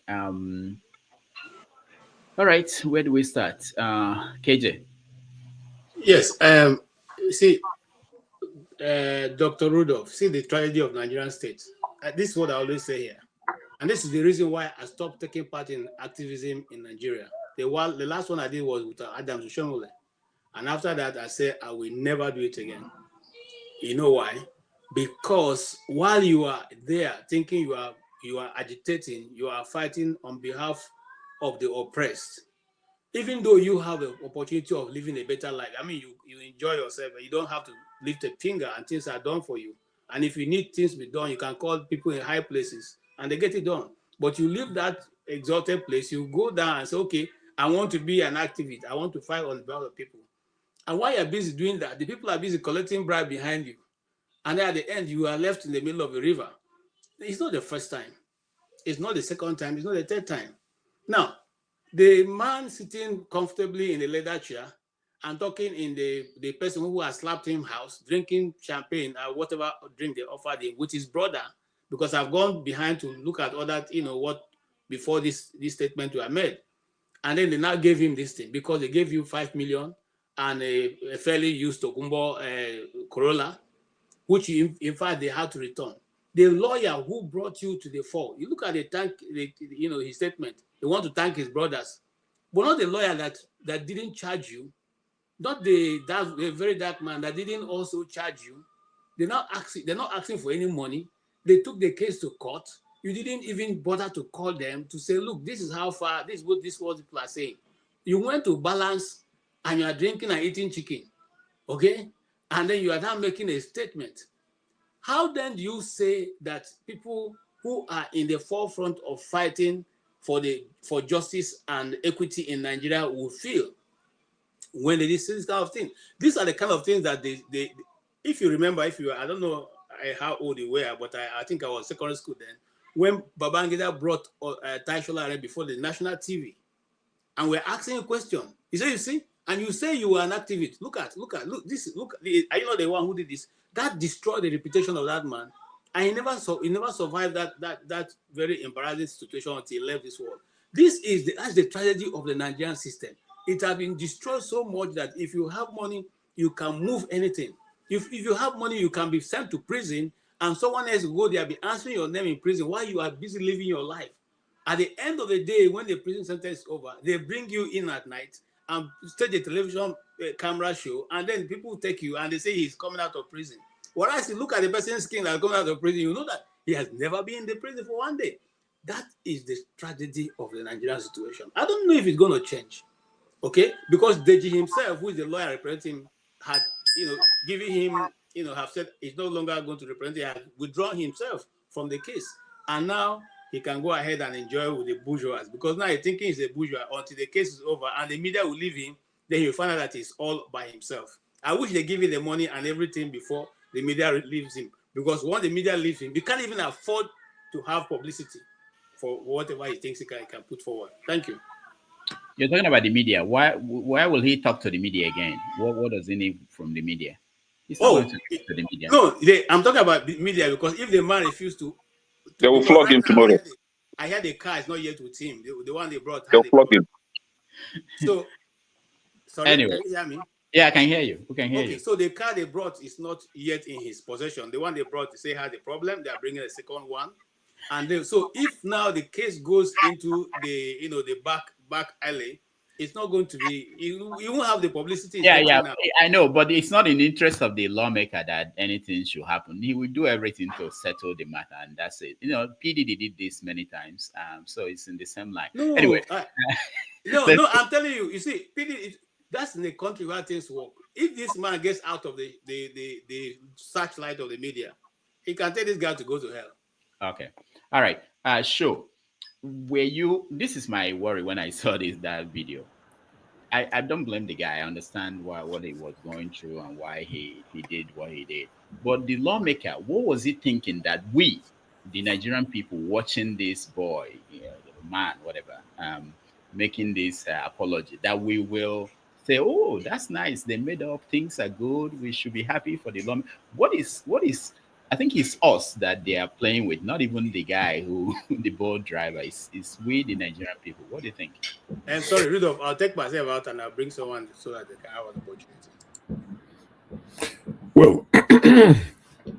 I wasn't surprised when I saw the video. I expected it. It happens all the time in Nigeria. And in terms of them insulting our intelligence, I don't think so. Sometimes we don't give these politicians enough credit for their for their evil genius, or for the evil genius that they are. So I think they did. My conclusion is they did that. They asked for the apology so that it's on record, so that this guy who is highlighting this, you guys like to don't flatter me now. I think they just wanted to be on record that the Bolt driver apologized. They're already thinking the next election. They're thinking this guy might want to do more. He might want to be the next Abia State governor. Remember, you're number 6, whatever that means in Nigeria. Ben Kalu already said, you won't have any non-APC governor in Abia State. And this Alex Ikwechegh is from Abia State. So they're doing all this image laundry. Not that it matters if you believe it or not. For them, it is on record. So that when they go to any debate, if they do go to a debate or they have to bring it up, then they will say, what was the last thing that happened on the case? The man that you're saying was assaulted apologized. It's on record. It's on tape. That's all they care about. You don't have to. When last did we matter? What do we think or what we believe? When was the last time it mattered? Has it ever mattered to them? So the fact that you're thinking, oh, do they think we believe? They don't care. The Berekete TV people, there was a lawmaker there was a lady that went there and said, our boss, who was a lawmaker in Nigeria, or a Nigerian politician, can't remember now, was sexually abusing her, almost turned her into a sex slave, would pass her around to even his friends and all of that. And she was on there and she cried and all of that. I shared it on a group chat. And as soon as I shared it with one of my friend, this was like maybe a month ago, one of my friends sent me a video and said, the lady's gone back the following day, and the politician in question came with his wife, and the lady, the accuser, went with her husband to that same show, I think maybe a week later or 24 hours later, and the lady who accused the lawmaker, after the lawmaker cried and said he didn't do anything on live TV, the lady said she was lying and apologized. This was like a month ago. Abu, the one from Adamawa State, that slapped a lady at the sex toy shop in Abuja. When they set up a panel, Mrs. Tinubu I think she chaired that panel. I know she was there. Or maybe she chaired it, or I know she was on the panel that investigated Ishaya Abu. What happened? What came of it? Nothing. So these things would continue to happen. Do you understand? So I wasn't surprised when it happened. Deji Adeyanju apparently wanted this guy to claim 50 million naira and a Toyota Corolla. Very Dark Man wanted him to claim 20 million and a Toyota Corolla, but they negotiated for 5 and a Corolla. Very Dark Man said he was informed that this guy was at the lawmaker's house chilling with his siblings. They would have promised them maybe a bit more money, maybe protection, to say if you run into any trouble, you can always come to us. So the guy has done what is best for him. He's thinking of himself and himself only. Now, the next person that they would slap, Nigerians won't bother. You know Nigerians now. They'll just be like, before we go and support you, now say, so the next person they slap, Nigerians will just turn a blind eye and say, let them turn the other cheek. We'll quote the Bible for the person. Turn the other cheek, let them slap you well. They never slap you rich. They understand. So in the words of the lawmaker, the Bolt driver can disappear for all I care. Yeah, as you were mentioning cases or past cases, I remember the Apostle Suleiman and Stephanie Otobo. I remember when that's... So that made you don't rate my mind. You just read me. What's on. We were fighting for Stephanie Otobo, and then one day we saw her in the church apologizing, and it was shocking. But what can you do? Ngozika, go ahead.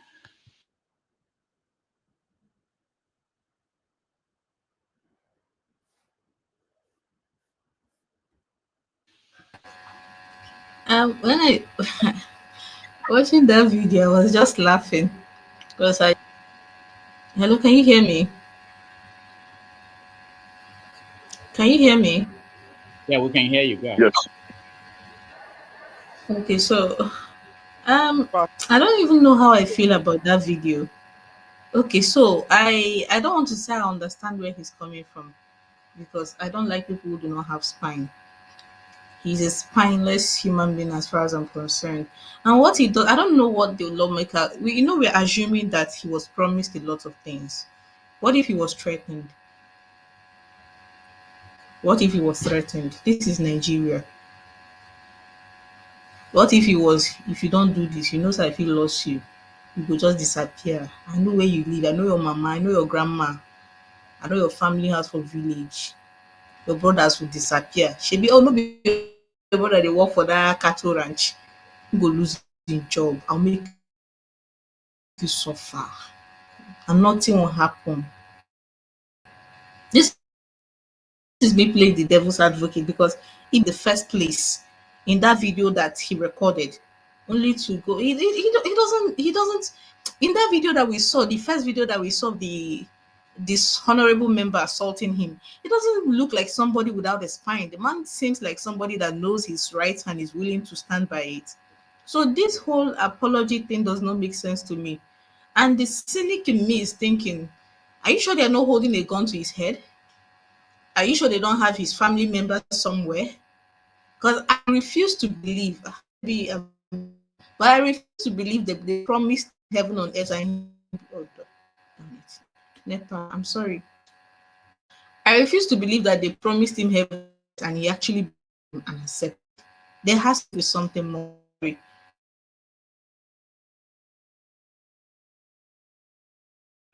I think Gozika is having problems with her connection. We can't hear her anymore. But thank you, Gozika, for your contribution. Can you? The internet grid has collapsed. Yeah, thank you. Dr. Domegis, I said that you actually read my mind, because when show was reminding us, the first thing that came to my mind was Stella Otobo, how she came out with fact, evidence, and at the end of the day, Nigerians were fighting for her, and this same girl disappointed Nigerians by running on his altar to apologize, even with her mom, actually. And at the end of the day, where is Stephen Otobo today? They flogged her to, hiding. And this boy, I wasn't disappointed. For some of you that are disappointed with his behavior, I already know that there is poverty in Nigeria. And for the most part, Nigerians are not just poor financially, they are poor in their mind as well. And, the worst form of poverty, the poverty of the mind. So the fact that this guy, you had your camera, you were either on a live, either you went live or you are making a video recording, and your fellow man slap you. What is wrong with your hand? Can't you give back? Give back. Then when you go to court, you'll be saying that he's still fighting now. He started it, So for the fact that he did not give him back, I was like, this guy is boneless, man.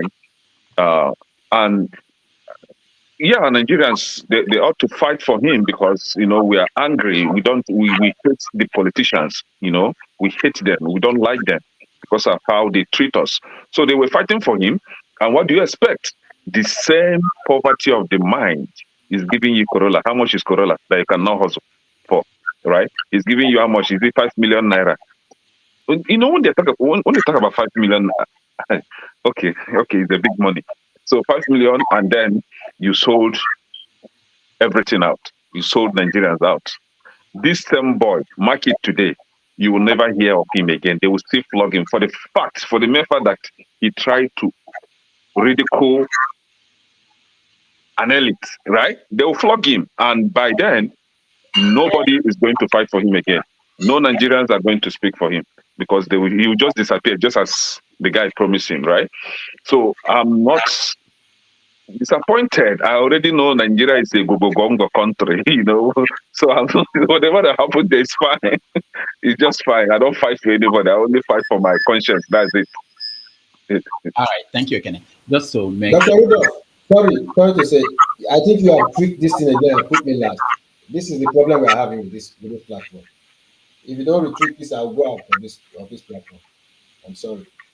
You have put me last. I don't know what to tweet. Look at me on the last talk now.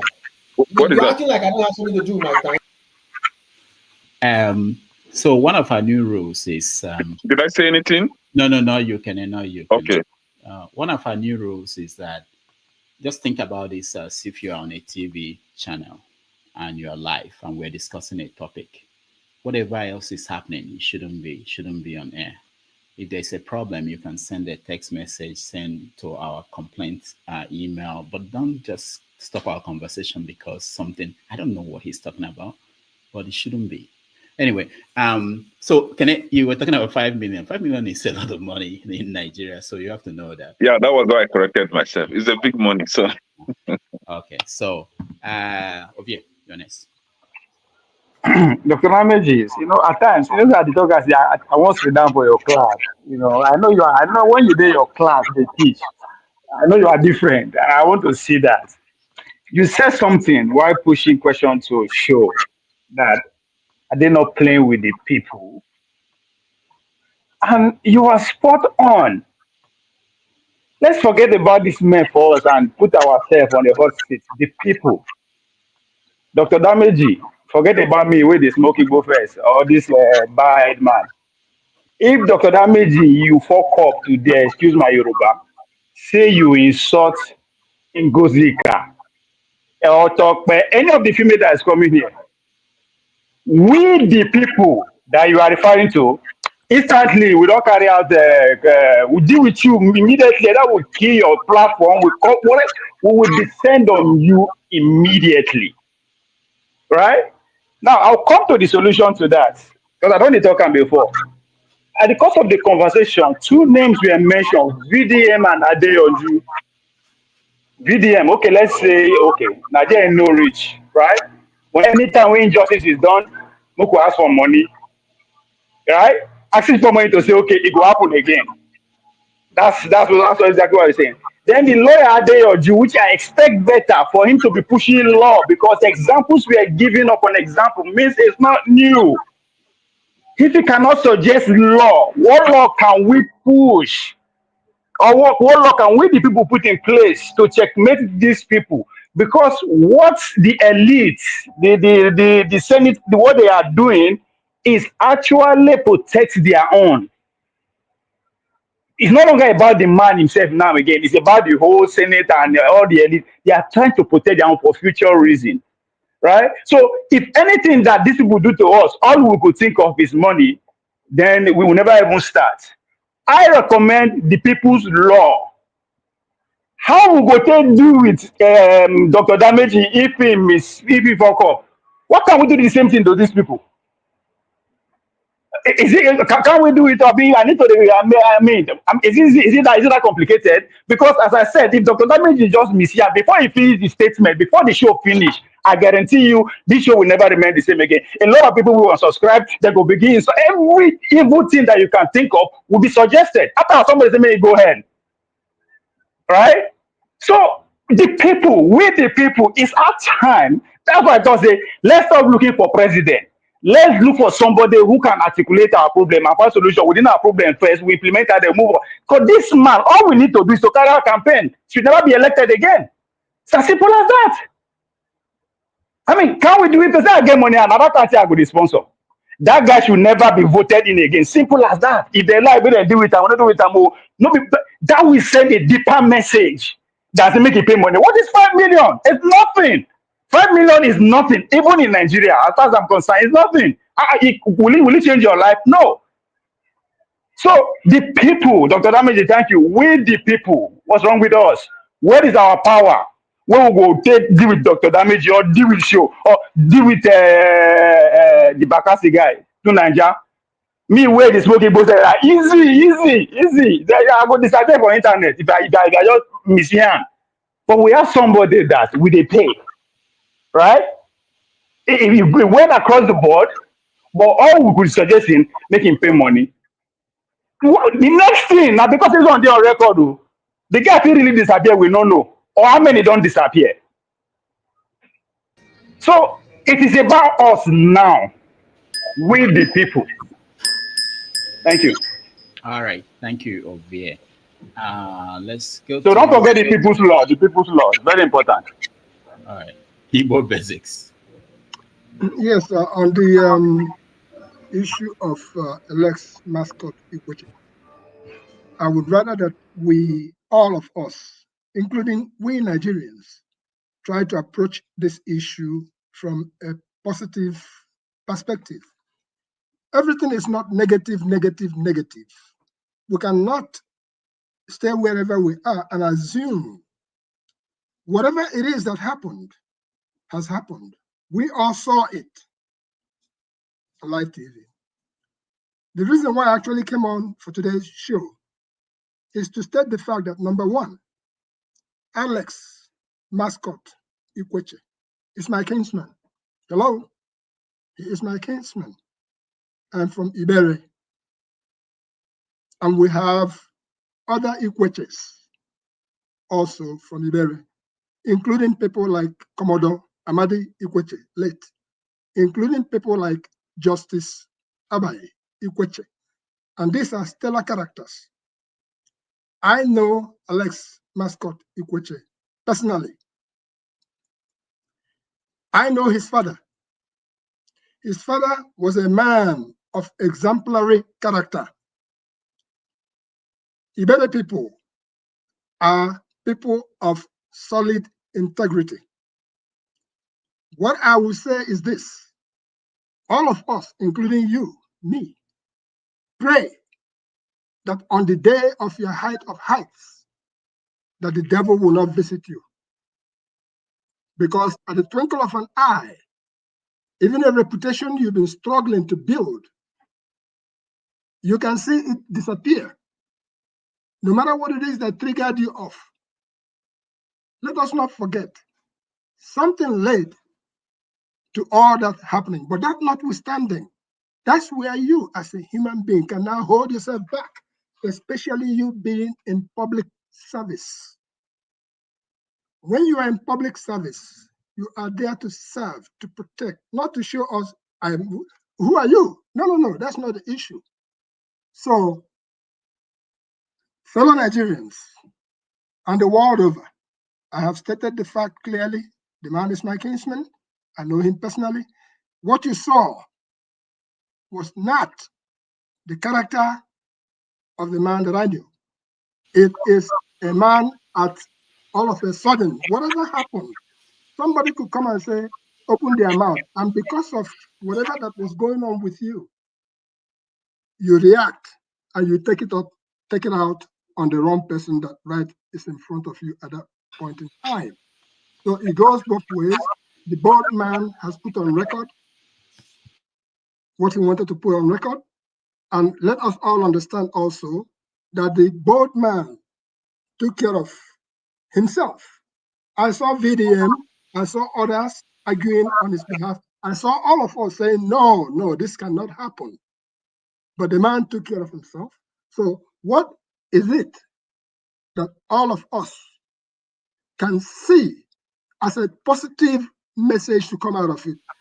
I pray that Alex Ikwechegh learn from this particular issue, that for the rest of his life, that he should be able to guide himself. And this goes to all of us, because how many times have your own person in your wife or your whoever was arguing with you in your bedroom and wanted to go out and they stand by the door? What do you do? If it was me, I will leap through the window. I'm not going to try to force through. And that is what happened here. So it is an appeal that this thing has happened. If any of you want to reach Alex Ikwechegh, it's not to go and kill him or knock him down or break him down. If any of you want to reach the guy, the victim, the guy who was slapped, you should be able to encourage people to do, okay, just let me round up. Hold on. Let me round up. It looks like people who do the slapping are from Abga. And in Abga, Dr. Dameji, let me round up. We saw Bianco Juku clap somebody publicly. Okay? We have lived through that. So let us try to encourage people not to slap anybody out there. Igbo Basics. Yes. Just one question, actually two. You know this guy, and you are trying to testify that it's not his character. When that happened, if you had the opportunity to advise him, will you have advised him to take this step he took? Make a video with this guy and let the guy say this thing and put it out for us to see, and that's a solution to the problem. Is that the advice you will have given him? The advice that I've already given is to realize, Dr. Damages, the advice I have given is to realize that you've made a mistake. It's not to pent it up in any way, shape, or form. Get out there, apologize to Nigerians, including you and me. First of all, I apologize to the gentleman to whom you have this confrontation with. Do the apology so that all of us know that that's who you are. But do learn that you have to watch yourself. One more mess up, you're toast. And that's all I'm trying to say. People should not slap anybody in Nigeria. Don't forget that we are in a country where people will hold people for tie. They do them up to tomorrow. All the way from the time of K.M. Badiwe, boom, shoot them. We've seen those things. Let all Nigerians, please. Dr. Damage, I want to ask us in this show, not on the negative side, but on the positive side, what can we do to ensure that our politicians, including Alex Ikwechegh, do not do the kind of public shit that has occurred? In other words, what would be the positive thing coming out of this? That's what I'm trying to talk about. And that's what I'm working on. Please let me answer him just 1 minute, or he will not be up to. Oga Igbo Basics, sir.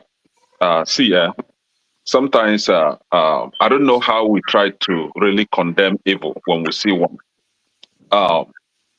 Sometimes I change it for you, and you'll be surprised because I don't know that language that I use might be so. It's the common thing. I change them for you, you know. So even if we are related and you do something wrong, I will condemn you as threat. Of course, so I will. I know Alex Ikwechegh wouldn't give me that stance to come and begin to defend him, or even make instance with what transpired between the ex-governor of Anambra State and Bianca Ojukwu. Bianca Ojukwu just defended herself. The then Anambra State governor's wife was a rascal. We all know her. She was coming to her private space, personal space, and Bianca Ojukwu had to defend herself. So she did right, and Nigerians hailed her for that. But here you have a supposed honorable, you know, that honorable, that thing they put before their name, honorable, behaving like a tout, right? Threatening one's life. You know what it means by I will make one disappear. So if we want to stop them, Alex should be taken to court, sent to jail, because he beat up a citizen, and he's not supposed to do that. It's against the law. That is a criminal act. And then he threatened his life.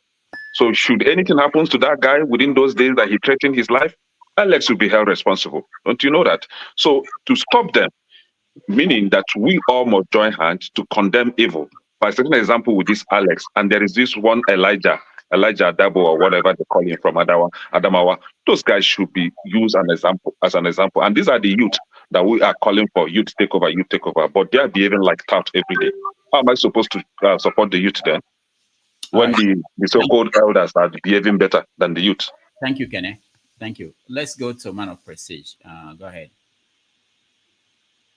Thank you, everybody. I think I'm looking at what actually transpired with this guy, you know, in a more expanded, you know, spectrum.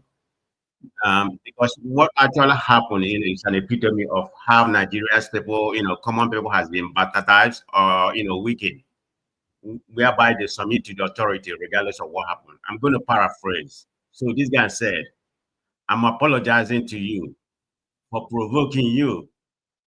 So because of the anger you made on me, I take responsibility. So in other words, he's blaming himself. What does that tell you about Nigerians, you know, Nigerian society as a whole? That's the angle I'm looking at it. Not because this is an isolated case, being one person that happened, and we know it has happened several times. But it shows where Nigerian mindset people are. I mean, to the extent you didn't even consult the lawyer that was representing you. You expect that person to come and represent you, forgetting about professional integrity. That's why, you know, the guy withdraw. I'm not going to represent you anymore. I mean, you have to maintain your professional integrity in that regard. It's just about Nigerian space, you know, that baffle me. That nothing is going to, you know, we submit to the so-called politician, people in charge, you know, without no consequences. So what's going to happen right now? This guy, you know, there's no consequences. I mean, the public can talk about all they want. If the House of Representatives or where he served didn't take any kind of measure to punish him, then if he become president one day, you know, I mean, he's going to have the highest impunity to do whatever he wants. And what does this say about Nigeria? Yeah, I mean, I've been exonerated. That's the way I'm looking at it. So, in a nutshell, I'm just looking at it from a expanded point of view of where we are in Nigeria. You know, the mindset of common Nigeria. I understand that things are very hard in Nigeria. Maybe the 5 million will do him good. You know, the motor, whatever the car they gave him, will do him for the rest of his life. But it's more than that. Like Ngozi properly stated here, you know, I think I'm leaning towards that. It's not just the money. Maybe they have threatened him for for the life, because they say they consulted the family. So he's that's pushing. That's pushing it. That's what Can somebody speak to, please? Man of Prestige, that's pushing it. That's what I was advising, that we as Nigerians look at these things from the positive side. Okay, let me finish that. So if the family has advised him, go ahead and take the money, take the tokumbo, whatever they give you. Your life will be better that way. Of course, he took it. So I don't know how long that's going to make his life better, but it's more than that. It's more of Nigerian space, you know, Nigerian people in mind. Thank you.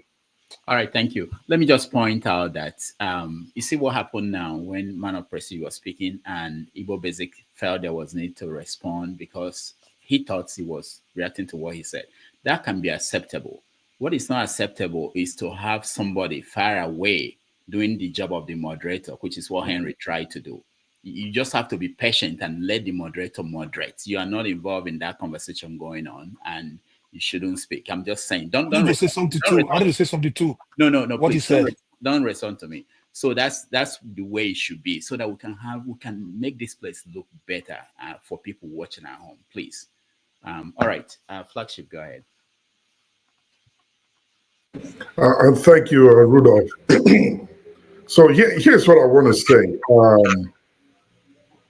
It is pathetic, very, very pathetic, to see the pictures that are coming out of Nigeria. You know, this young man, I mean Alex Ikwechegh, because I'm older than he is, and the boat driver have shown us a picture that frustrates anybody's attempt in trying to wanting to help the Nigerian situation. It is very, very frustrating. And we see these kind of pictures too often from the political circle and the religious circle. And my thought is, we want to pray to God for a way out. And here is God giving us answers that we could use to channel our way out of the oppression and repressive nature that our nation is. I mean, that we, the people in Nigeria, are in. And we turn around and throw it out of the window and say, that's not what we need. God, forgive him. Let's go move on.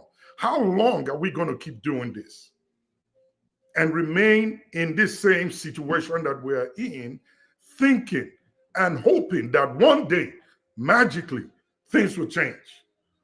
We keep forgiving and forgetting about oppressive attitudes and behaviors on us from those who came to our nation or our continent illegally, and now to those supposedly that are leaders or supposed to be representing us in government. 5 million naira and a car that has not gotten to you yet. That 5 million naira has evaporated into thin air. It is nothing. If you compare the Nigerian economic situation today, that 5 million naira is chicken change between that man and his church that he's going to pay 10% to, and then his family members that he's going to give 1 or 2 million here and there, and his friends that he's going to distribute some others to. He's back to where he was before, maybe even worse. The House of Rep member that has said he can make him disappear, that is not a mistake, Mr. Mazi Igbo Basics. That's not a mistake. It is a common practice that has been enshrined in the Nigerian culture today. And everybody that seems to have one sort of control or power over somebody they consider their subject does, from politicians to religious leaders to even the man that has a house help at home. This same thing continues every day. How long are we going to keep forgiving and forgetting about it? This is a way out. This guy, this boat driver, just disenfranchised millions of Nigerians who are suffering the same thing that cannot come out of it today. And yes, Ngozika spoke my mind. That tape seemed like that guy was forced to make that statement. It didn't come out from him. Is that how somebody with a genuine mind of forgiveness and wanting to be the Christ of Nigeria, to preach to Nigerians, to say, hey, forget the oppression, let's keep going on. Anybody that oppresses you tomorrow, just forgive and forget. You will go around the same circle forever. I may not even come out of it for your lifetime. So you accept 5 million naira and a car that has not gotten to you, and you went to his house to accept whatever drinks or entertainment he gives to you, and turn around to tell millions of Nigerians that cried out on your behalf for the oppression that you recorded and called on Nigerians on, to tell them that, look at what this man has just done to me here in this place. You are turning around now to tell them that your cries and your efforts are useless. Forget about it. Let's move on. We saw this thing in the church not too long ago. The lady that went there to testify and said she graduated from law school, and how she was abused verbally by a religious leader. The nation ramped up behind her. She turned around the next day, told everybody to forget and move on. And when they dumped her, she came back again to say, oh, please help me. I don't have nowhere to stay.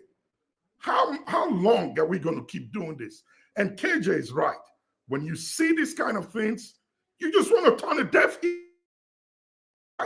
Don't listen to them. It's what you're cooking up for yourselves. Eat it. But because of the heart that we have, we sit down here every day to try to talk and figure out a way. Maybe the people will get it.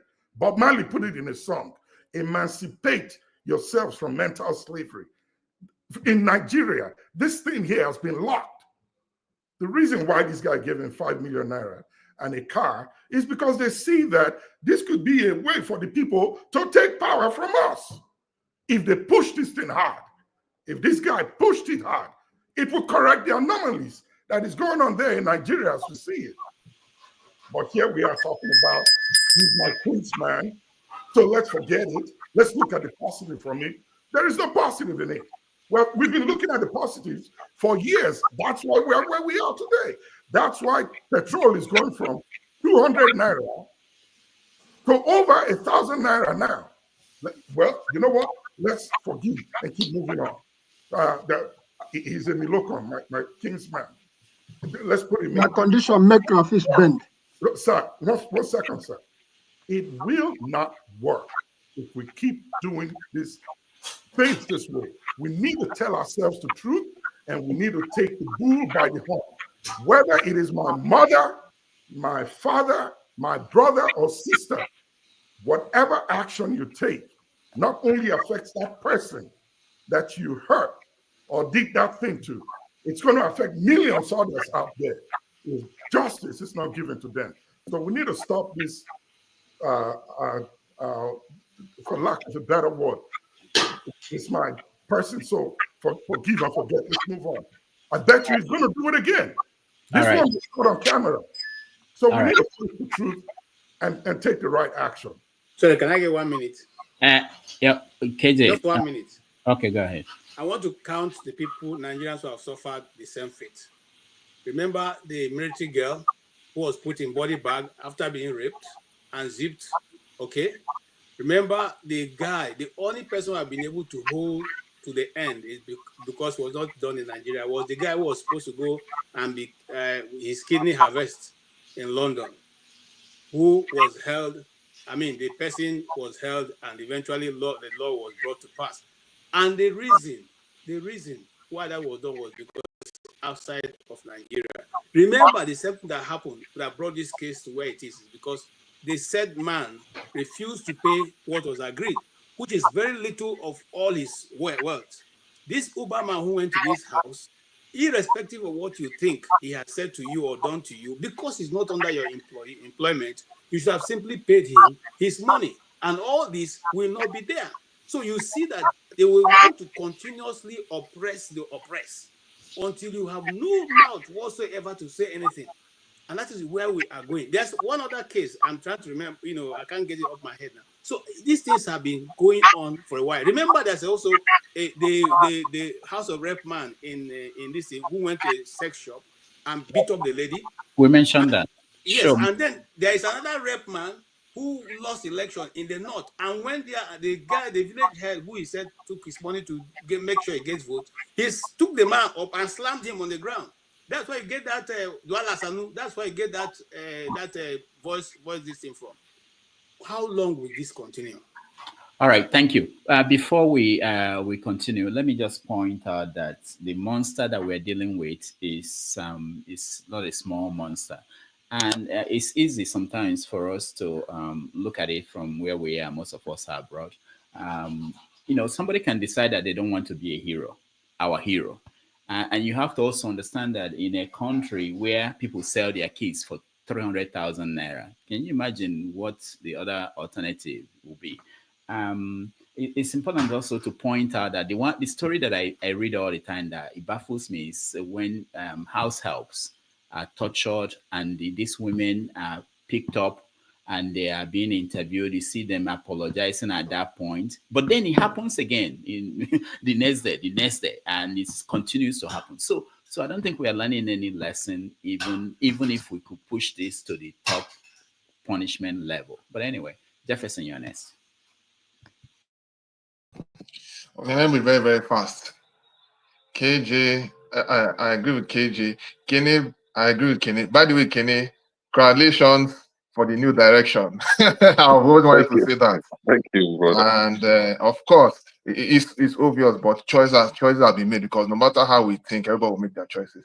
Then flagship also, I want to thank you for what you said so far.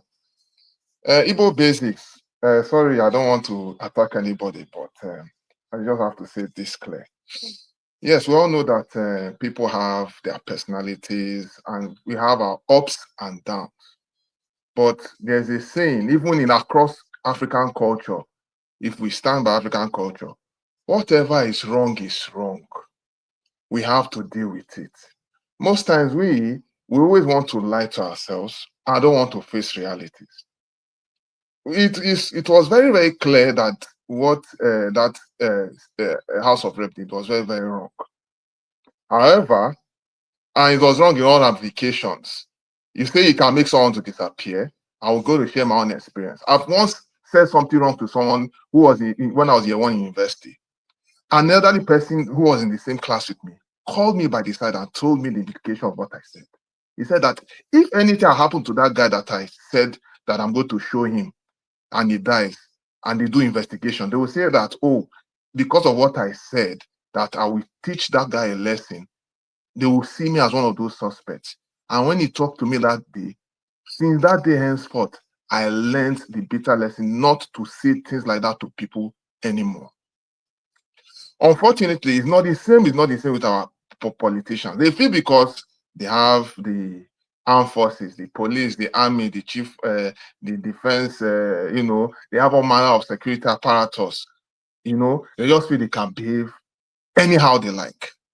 And has become a norm. And it's because of all these security apparatus. That's why most Nigerians are afraid to really want to really come out, because they feel that these people can empower them because they have the guns, they have all those things. Except one day God will empower them with more courage to overcome. So what am I saying here? Unfortunately, because we are leaders in various positions, we have abused those offices, and the abuse has happened for years. There's abuse at all fronts, and what we are doing now is what they call damage control. We're just managing the damages. You see, We are just barely surviving. You know, now people say, oh, 5 million is not a small money or whatever, right? I think someone says about 5 million. Unfortunately, in Nigeria, it seems to be like a big and a small money at the same time because of circumstances. You know, we have not matured as a country whereby even if someone offers you 1 billion, you say, to hell with your 1 billion, I must have justice. How matured are we? We are not matured because, like Kemi rightly said, we are poor in spirit. We are poor in spirit. It's just what it is. Assuming there's a way we can be matured and say no to all these things and damn the consequences, it will help a long way. And then amongst we Nigerians too, how ready are we to even say, okay, let us support the cause and see there is justice and not be compromised? That is equally lacking within our sphere. And that's why, and that's why I can conclude to say that is a reflection. This thing I've seen is a reflection. If someone wants to fight for you in a country like Nigeria, you will see someone who is ready to double cross you because they always want to, because of what they want to get. And I will say it's a black man problem. We always, as a black man, we always want to see how we can double cross and bring down our brother and truncate the struggle. And it is what is haunting us today. And that's why even the outcome of what happened in this thing, I'm not really surprised about it. I'm not surprised about anything. It's just we need to go back as a people to review our values. If the real African values have been lost and we are not telling ourselves the truth, we don't want to stand by the truth. And we cannot continue to deceive ourselves. We can't continue to deceive ourselves. And if we don't correct it, we are going to crash land. There's no two ways about it. Thank you very much. All right, thank you, Jefferson. Right. Yeah, I think everybody has spoken well, but I just want to respectfully to my elder brother, Ibobesi, that young man who made a statement that is on tape to say that he will make somebody to disappear. I think that it is because the system is rotten from the foundation to the top. If not, that guy, they're supposed to have fired him from the National Assembly. He loses his seat. He goes to Abia State. He loses his seat in Abia State and as a member of Labour Party. Because these are the kind of irresponsible young men who took advantage of the popularity of Mr. P2B and became members of the National Assembly. And you look at them now misbehaving, acting as armed robbers, acting as street touts, representing a people, a state like where my brother Ibo Beziki is saying. You are mentioning about the kind of people that come from where you come from. And this young man was saying what he was saying boldly on the tape, that is going to make his fellow Igbo man and fellow Nigerian man to disappear. That guy, by now, the law of Nigeria is supposed to be in prison. But look at the way look at what is going on. And Ngozi says something, probably the guy has been threatened. But if you are threatened, you should be able to speak out also. That you are coming to do this apology because your life and the life of your family is in danger because the young man is threatening your life. But like what Flagship I've just said right now, where are we to stand to fight for who?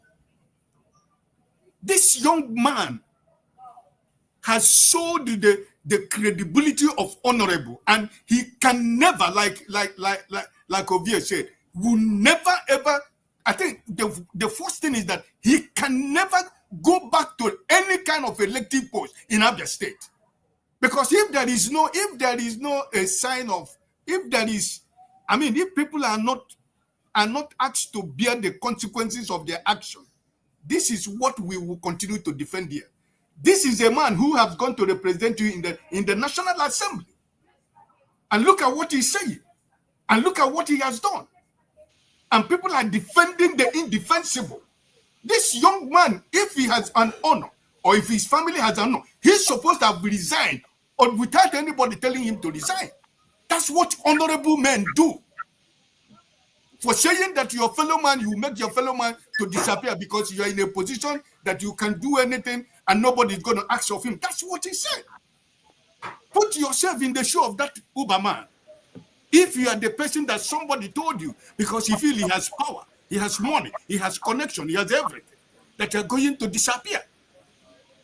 So I think that it is time that we remove that name honorable and make this young man, I think the people of Abia State, it is their duty that this young man is forced to resign honorably from the National Assembly because it's a disgrace. All right. Thank you, Ike. The guy is from Abga, not Labour Party. That's one. I'm sure as you speak, a lot of people, police officers on the streets in Nigeria are saying that people will disappear, they will kill people and nothing will happen as we speak here. It's not an excuse for what he did, but we have to also be careful, make sure that we know that it's in us. It's something that is in us. Most of us, when you see people talk to people who lower than they speak that way. Nigerians, I saw a lot of that when I went home. I'll get to you next after Henry. Henry, go ahead. Dr. Gami, Yes, I was saying. if you may give me a second, Dr. No, you give me time to talk. I'll give you. No. Henry, Let me talk first. Henry, hold on. Henry, just No break again. No 5 minute break. hold on. So Henry, just let me speak. When I say, if somebody's speaking, let me respond to them. Igbo Basic, I'll get to you. I want everybody to speak because most likely you want to respond to them. So let Henry go ahead. So, we're all looking for a better Nigeria, better society. This same Nigeria, Peter Obi want to be president. Then somebody will come one day, will say, this person who commit crime is my kinsman. We should forgive him. In America, where you live, or in the country where you lived, such things can never happen. Never. So they should forgive this kind of man who call this man names. He call him whether monkey, gorilla, whatever I call him. And he could not look himself in the mirror that he's albino. He's something a following man like that. He slapped this man. He said, I slap you. Yes, I slap you. It was record there. He tell this same man, I will make sure you vanish. I will lock you in my janitor room. Nothing will happen. So our elderly man will come in social media, in the public forum to say this person is a good man. No, that man is a violence man. He should be kicked out from AGAP, what they call him. He should be banned from holding any government official, any post in that state.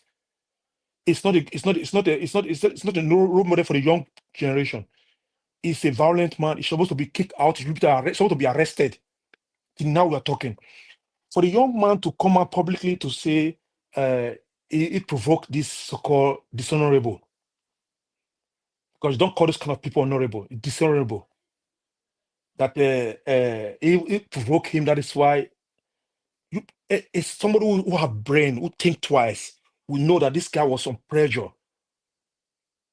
It's not the man didn't come publicly to say, "Oh, this man, I made a mistake. Please, you should forgive me." No, they force him, and the poor mannered man, because his mind is poor, he could not even stand the ground, hold the ground to say, "You know what?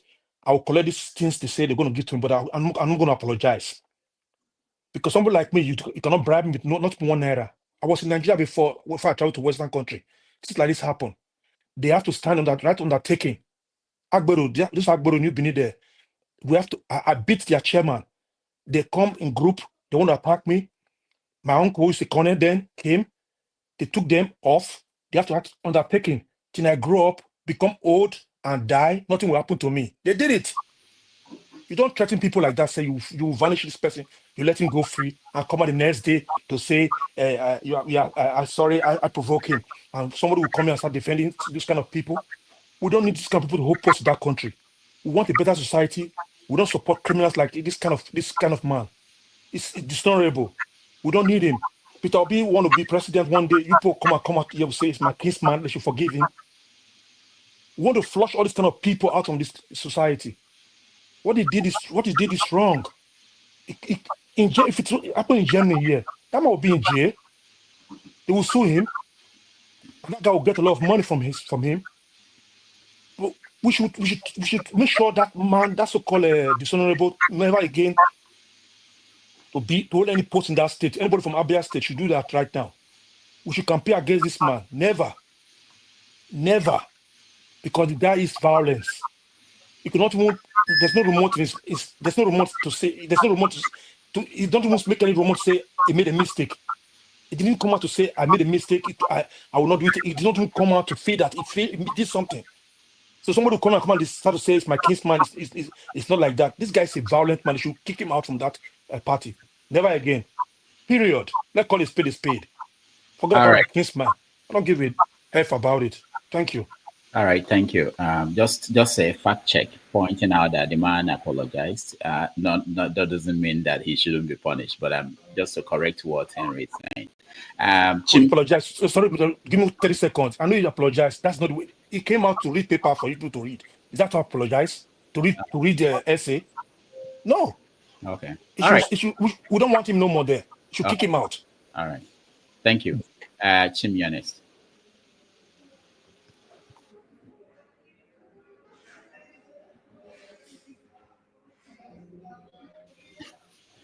Chim, you're muted. We can't hear you. This is what I don't know. Hi, From Don Sancho in Canada, executive order.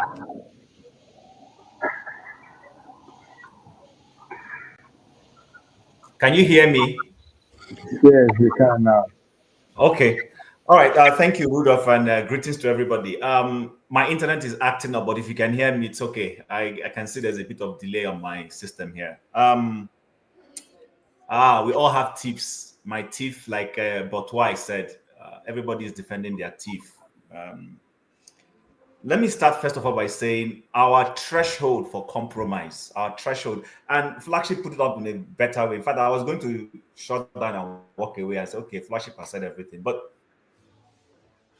I still, you see, this whole concept of compromising unnecessarily is what is not letting us move forward. There is always an opportunity to correct evil, but consistently as a people, we have gotten to that threshold where we are unable to finish. I'm trying to avoid using the word fight, but basically a fight where even our so-called P2B was not able to fight the fight very well. I want to go back, and it's ingrained. There seems to be something with us with move on. I was going to sing one song for us, but Rudolph doesn't like church music, so I decided not to sing the song. Wait, this is how you say. Sing your song, Okay. Move on, don't be frightened.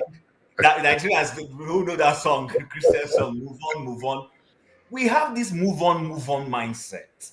And nobody's saying don't forgive, but there should be consequences for even God, the creator, that forgives. There is still consequences. Yeah. There is still consequences. It's not as if when God says, I'm forgiving you, he forgives you. In other words, for eternity's sake, he has forgiven you to not be held, but you will bear the consequence of that issue. And we don't seem to realize that the only way, and Flagship put it up properly, perhaps the God we are praying for every day says, okay, he allows the situation like this. Guys, another opportunity for you guys to fix this country. Let's see how you handle it. Then we bungle it every time. And then, Igbo basics, you are my daddy, but sir, on this matter, you failed it, sir. If I was issuing you YEC grade, na F9 or na F9 is score for this matter, sir. Respectfully, sir. Respectfully. See, listen. Who remembers Senator Al Franken? Those of you who live in the US, you remember Al Franken. Mm-hmm. What was his sin? What exactly was Al Franken's sin? If we can remember, they forced that guy to resign. The guy was, let me explain myself. Everybody said, we don't want to hear from you. When the Democrats realized that I think it's Massachusetts, people of Massachusetts were not interested, they told the guy to step aside. He lost his seat. That guy used to be a fantastic. I don't necessarily support Democrats, but he was one senator I liked. They forced him to leave just because of something he didn't know. In today's world, it become a big deal. And I can bet you he didn't even do anything intentionally to sin, but they told him to step aside, and he stepped aside. You see, that guy. The biggest way to start holding political office holders responsible is if they had set a standard with this guy. Number one, suspend him, investigate, find him guilty. I know our law when it comes to recall is not very strong, but look for a way, because now it's a political issue, to tell his party to say, you know what, we can give you a chance to go and replace him, but this guy needs to go. And that would have been it. Now, back to this guy who chickened out. I know it will be easy to say, oh, hunger and everything. Even he himself is a sellout. And I will tell you why. I have said it here on this show that basically most Nigerians are waiting for their turn.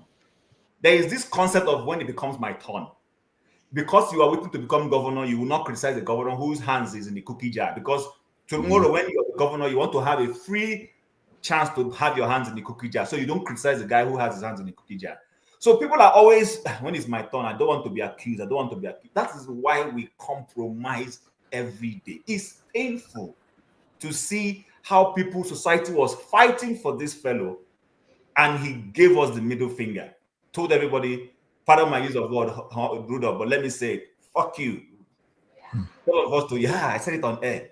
Told us to go and do whatever it is we want to do. So I think, again, we have come back to that point where we say it's not even about our leaders, it's about the people. Right. About the people. Right. Every day accusing leaders. It's about the people. And I'm going to end here. We had hailstorm here in Calgary in August. Heavy, my property was impacted. My son's window was shattered.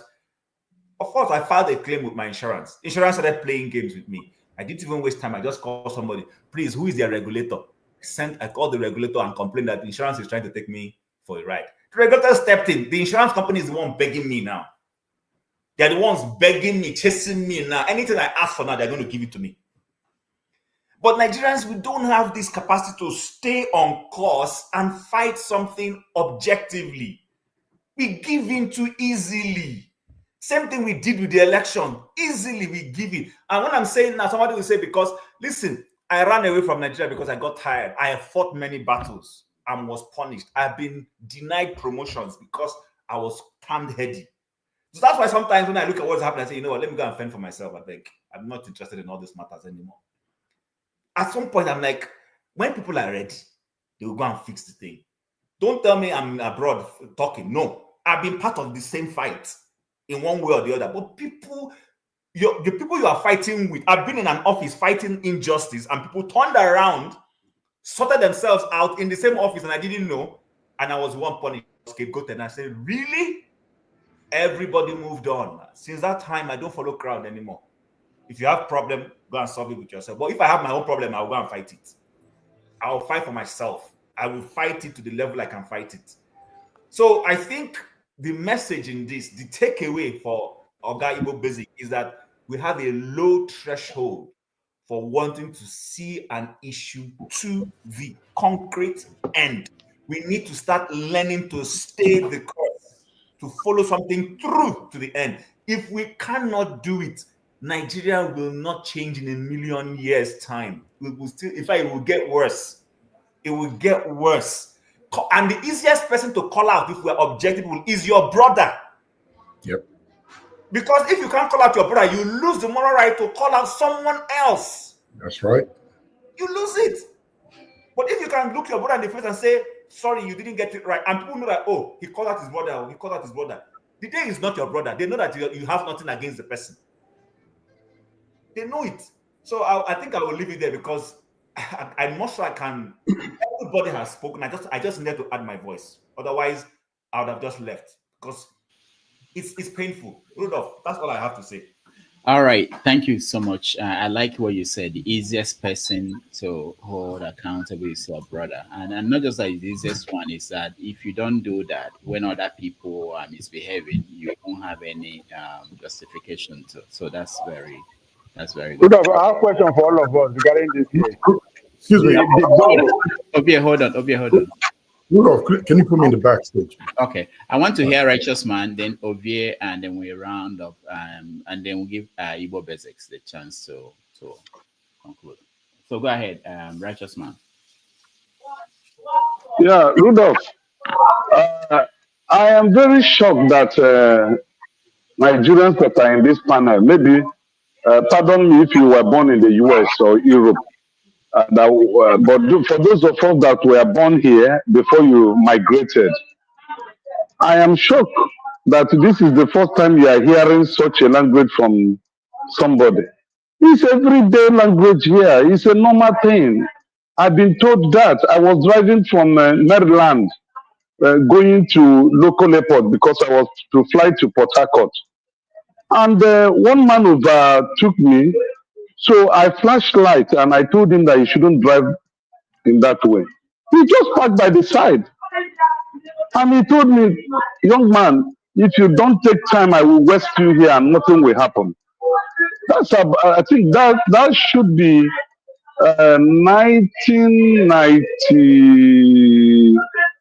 2002. That was 2002. He told me, he said, come, I arrest you here and nothing will happen. I was just dumbfounded. I couldn't make any other further statement.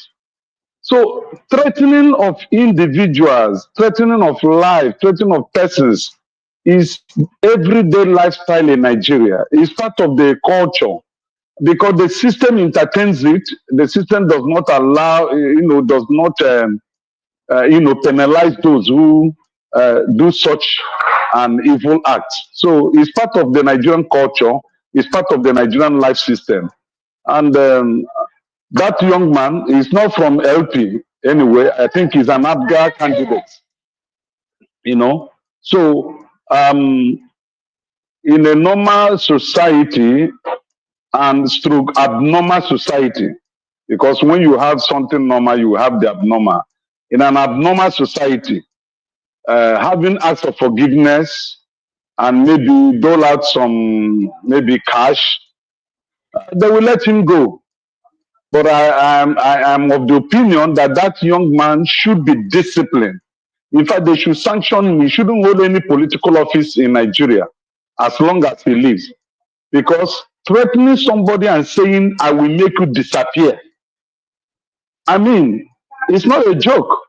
When Igbo land was Igbo land, he can't make that statement and go scot-free. Even if the government of Nigeria allows him, you will see the village where that Oba driver comes from. Their king will take kola nut and some native items and visit, send a message to their own king where he comes from, and it's going to be a community versus community, and he's going to pay dearly for it. When Igbo land was Igbo land, not now that everything had been corrupted, there is no integrity again, no honor. So that young man should not hold any political office and should not be supported, even if he had built River Niger, the River Niger Bridge, by himself alone. Committing this very act of threatening somebody's life should render him irrelevant in the society, and he should be ostracized. He shouldn't hold any public office again, and that will be a lesson to other people. Allowing it to lie low that he has begged, he has donated some cash, is not building the Nigerian society. As corrupt as this country is, I don't think there is anything that is remedying this country on a daily basis. As the day goes by, you see the worst case scenario happening. As I was driving from Ikeja back home today, I met a scenario, I videoed it and I'm going to send it to Dr. Damages. One of these guys that hawk around the ice cream, what they call ice cream or whatever. You see these uniform guys took him up, beat him, threw his goods on the floor. I mean, nearly naked him. A poor Nigerian trying to survive destroyed that bicycle he used in hawking this ice cream. What was his offense? Maybe he didn't pay the 100 naira the Agboro normally collect from them. And as a result of it, they beat him what they think pan. Today, I videoed it. I said, look at the society. And everybody was just looking. You can't do anything. If you do anything, Agboro will take over and beat you up too. So everybody was just looking, and the poor man was beaten. His goods were scattered because of the society where we are in. I think they have made, finally, they have made this man the national chairman of Agboro in Nigeria. I think, what do they call it? This Tinubu guy, MC Uluomo. He has become the national president of Nigerian Road Network, whatever. And that is going to tell you how Nigeria is going to be in the next few months to come. So, all right, righteous man. That's all I have to say now. Thank you, righteous man. I appreciate you. I will hand it over to Sho to take it up from here, and then forefathers will come in and continue. Before you go, answer the question, Rudolph. A question for everybody. What is the responsibility of the employee here? Talking about both. Do they have any responsibility regarding what just happened? Or them? I mean, I'm curious because maybe because in America, I think Cuba or whatever we take action, but I don't know if the action is going to be against the legislator. But in this case, is there any responsibility that both as an employee of that guy, does he have any role to play here? I don't know. That's a good question. Rudolph, before you go. No, hold on. I have to go, really. It's urgent. Igbo Basic, Igbo Basic, please. Yes, there's not too much to say about this further, in the sense that I just wanted to be on record once again, responding to Chimi, responding to everybody else who have spoken as far as Alex Ikwechegh is concerned. Me saying he's my kinsman. That's the first person that I call out. I will not be here discussing with you what I have done in the background as far as this particular issue is concerned. But the first and foremost thing is, for the record, what was done, which we all witnessed, is wrong by any means. It is very, very wrong. I called my kinsman out, and I'm calling out Nigerians on that. But don't forget, that condition will make traffic bend. One of the things I said here is that, can we please find a way, whether we like it or not, there is always, you can forgive somebody, but we're not going to kill that person. If we kill the person, where does it take us? What I find in this panel is that we are discussing as if we are there. Some people have talked about 5 million, Corolla car, everything else. We are conversing as if we were part and parcel of the negotiations that was going on in the background for it to come to where it is now. So I would say that we Nigerians should not only shoot our swords, but we should also realize that the light at the end of the tunnel could be another train. And for that reason, in as much as they say, na condition make fish bend, and in as much as they say that the turtle say, if the war broke out, saying go kill a pregnant woman, that is the situation where we find.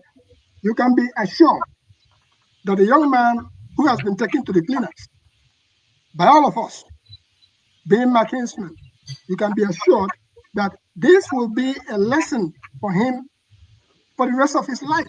And that's why I said to all of us, pray that on the day of your shine, that you don't act out of character, that the proverbial devil does not visit you, which in a twinkle of an eye, it takes 1 second for you to destroy whatever good things you may have done. And people will say, Tiboya, Tiboya, Tiboya. So let us realize, I've set it up again, what is wrong is wrong. And if anybody knows me, that's where I stand. You don't do wrong, publicly or otherwise. What was done was wrong. And I'm not going to come here and take knife and chop off my kinsman's head, but I will say to all of us, let us move forward. Many more things have happened since then. It looks like we're living in a 24-hour cycle. So let nobody here misunderstand what I have stated. I have called out my kinsman, but I'm not going to be here and litigate the case. It is something for me to do at the home. All right. Thank you. Thank you. Life goes on. All right. Thank you. I'll hand it over to Show. Thank you, everybody, for joining me. Tomorrow, we have David Hundeni joining us on 90 Minutes Africa. And on Tuesday, Simon Ebang. So please, if you can. All right. Sure. Take it from here. All right. Thank you, Rudolph. Have a good evening. Did you say Simon Ebang? Yes, it's coming on Tuesday. It's coming here. Yes, on Tuesday. The Prime Minister is coming on Tuesday on a work day. Yeah, so put respect on the name. Prime Minister is coming. You work with the time the Prime Minister has. This is not a Prime Minister. Put respect. He's Prime Minister. Brother Pansat, it's good to see you, Brother Pansat, because I'll be on my way out. Oga Pansat, welcome to the show. It's your turn to weigh in on the topic. I'll be holding the fort for the next 20 minutes or thereabout until Fofada turns up. So, Oga Pansat. Yeah, let me say.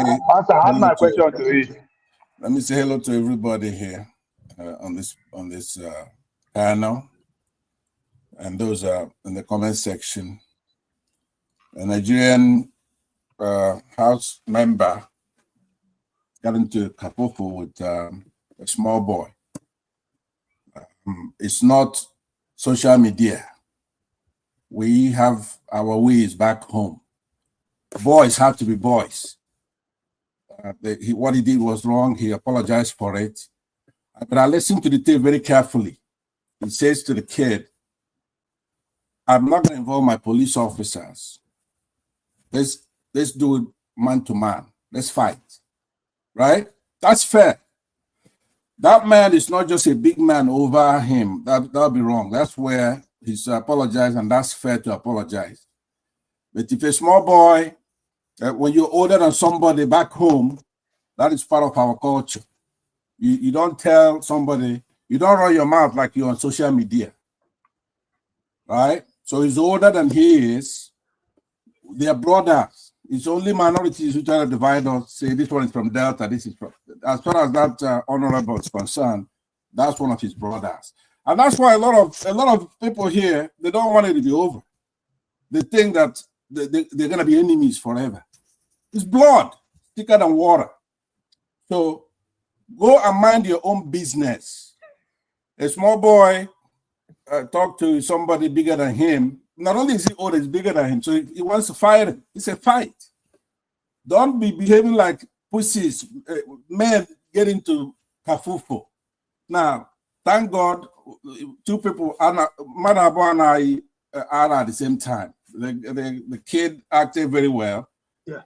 And we'll give him credit for that.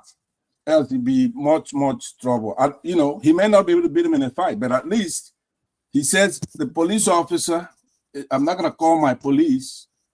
I could whoop you. Man, the guy that's a good invitation. He should have taken him on, right? And fought. But he apologized. We don't want Chip, like the last time I was here, you saw the way Chip talked to me, right? If it wasn't on social media, I would have been beating him just like that. And then they're going to say, the big man is beating up Jim, in Edo right? State, you don't start something like this in Edo State, too. So you don't do this to Edo boys, don't do candidate for Edo boys. Don't do that word again. I wish we'll bring you down. Henry, Gabriel, let me tell you, it's only on social media that people, you see, Southeast, further down. See, Anambra don't spoil on that. Well. We have people further Southeast that don't have time for that nonsense that you do, like Lagos Igbos do, right? If you go further south, that's the way they talk. That you gotta back it up. So that Delta boy, if he's online, he'll be talking to his brothers like, "Hey, I'm not Igbo. We're gonna beat you. We're stronger than Igbos." But you see him over there now. That's his brother.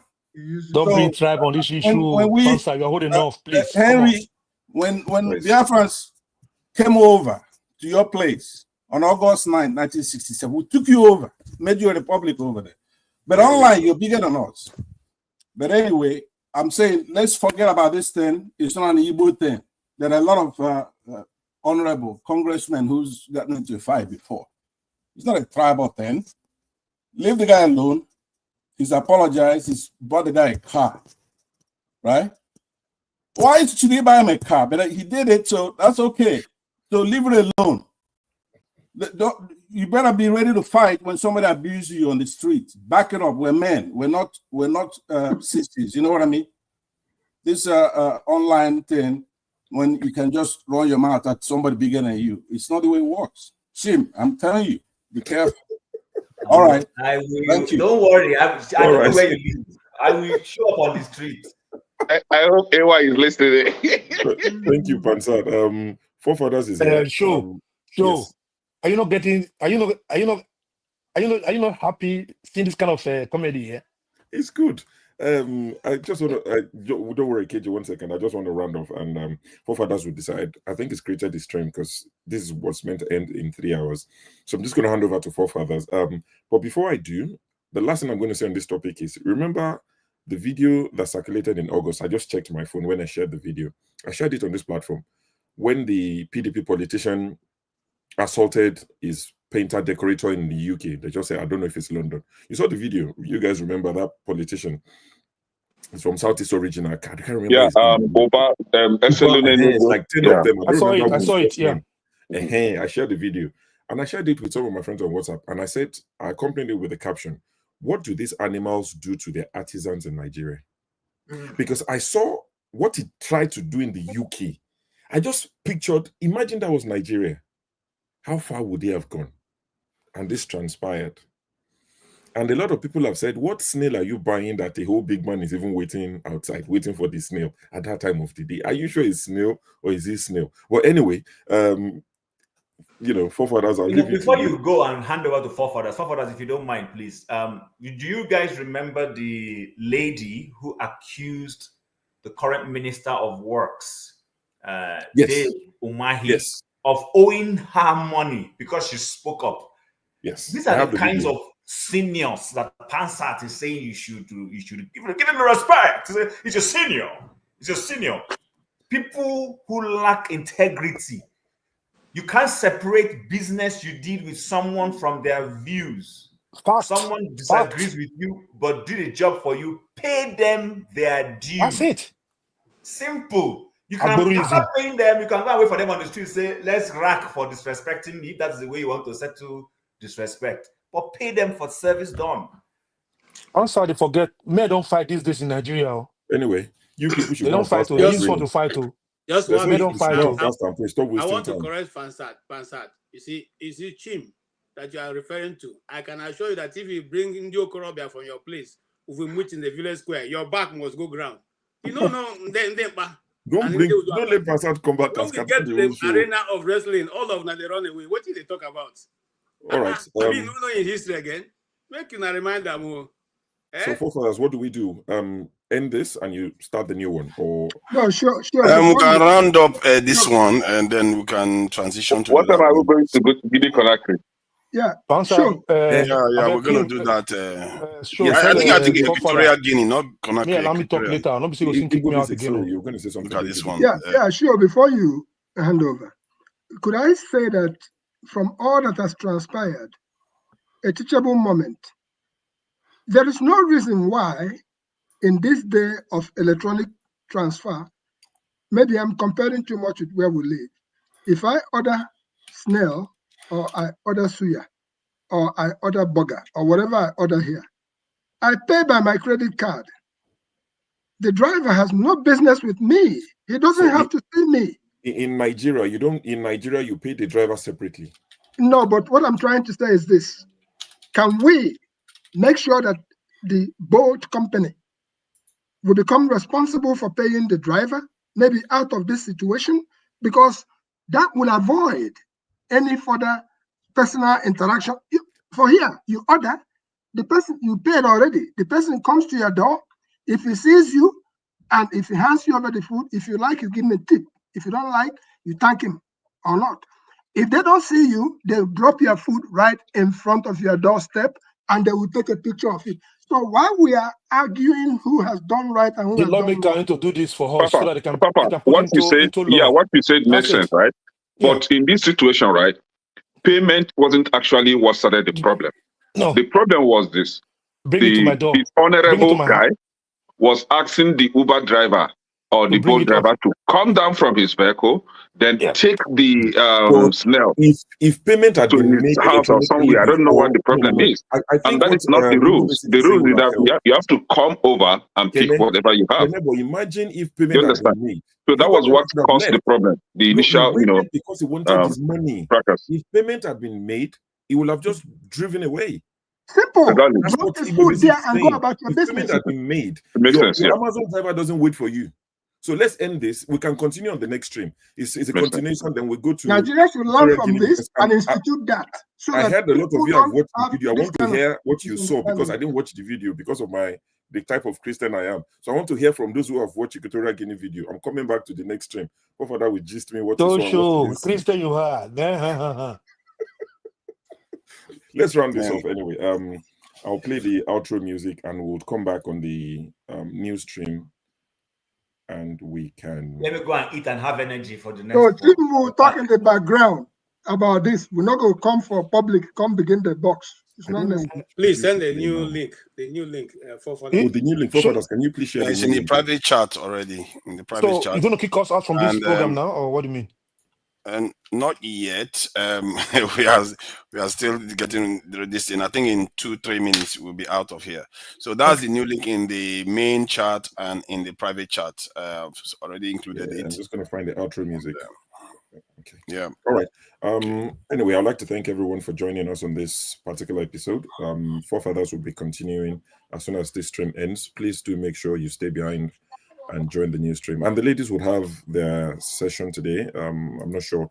I think I overheard that the session tonight is going to be slightly late, maybe about half an hour late than the usual time. And I think it's because they said what they're discussing is adults ears only. So they want to leave it till as late as possible. So for those of you who like those kind of gist, please make sure you attend. On that note, we'll see you on the next stream. What time is Mr.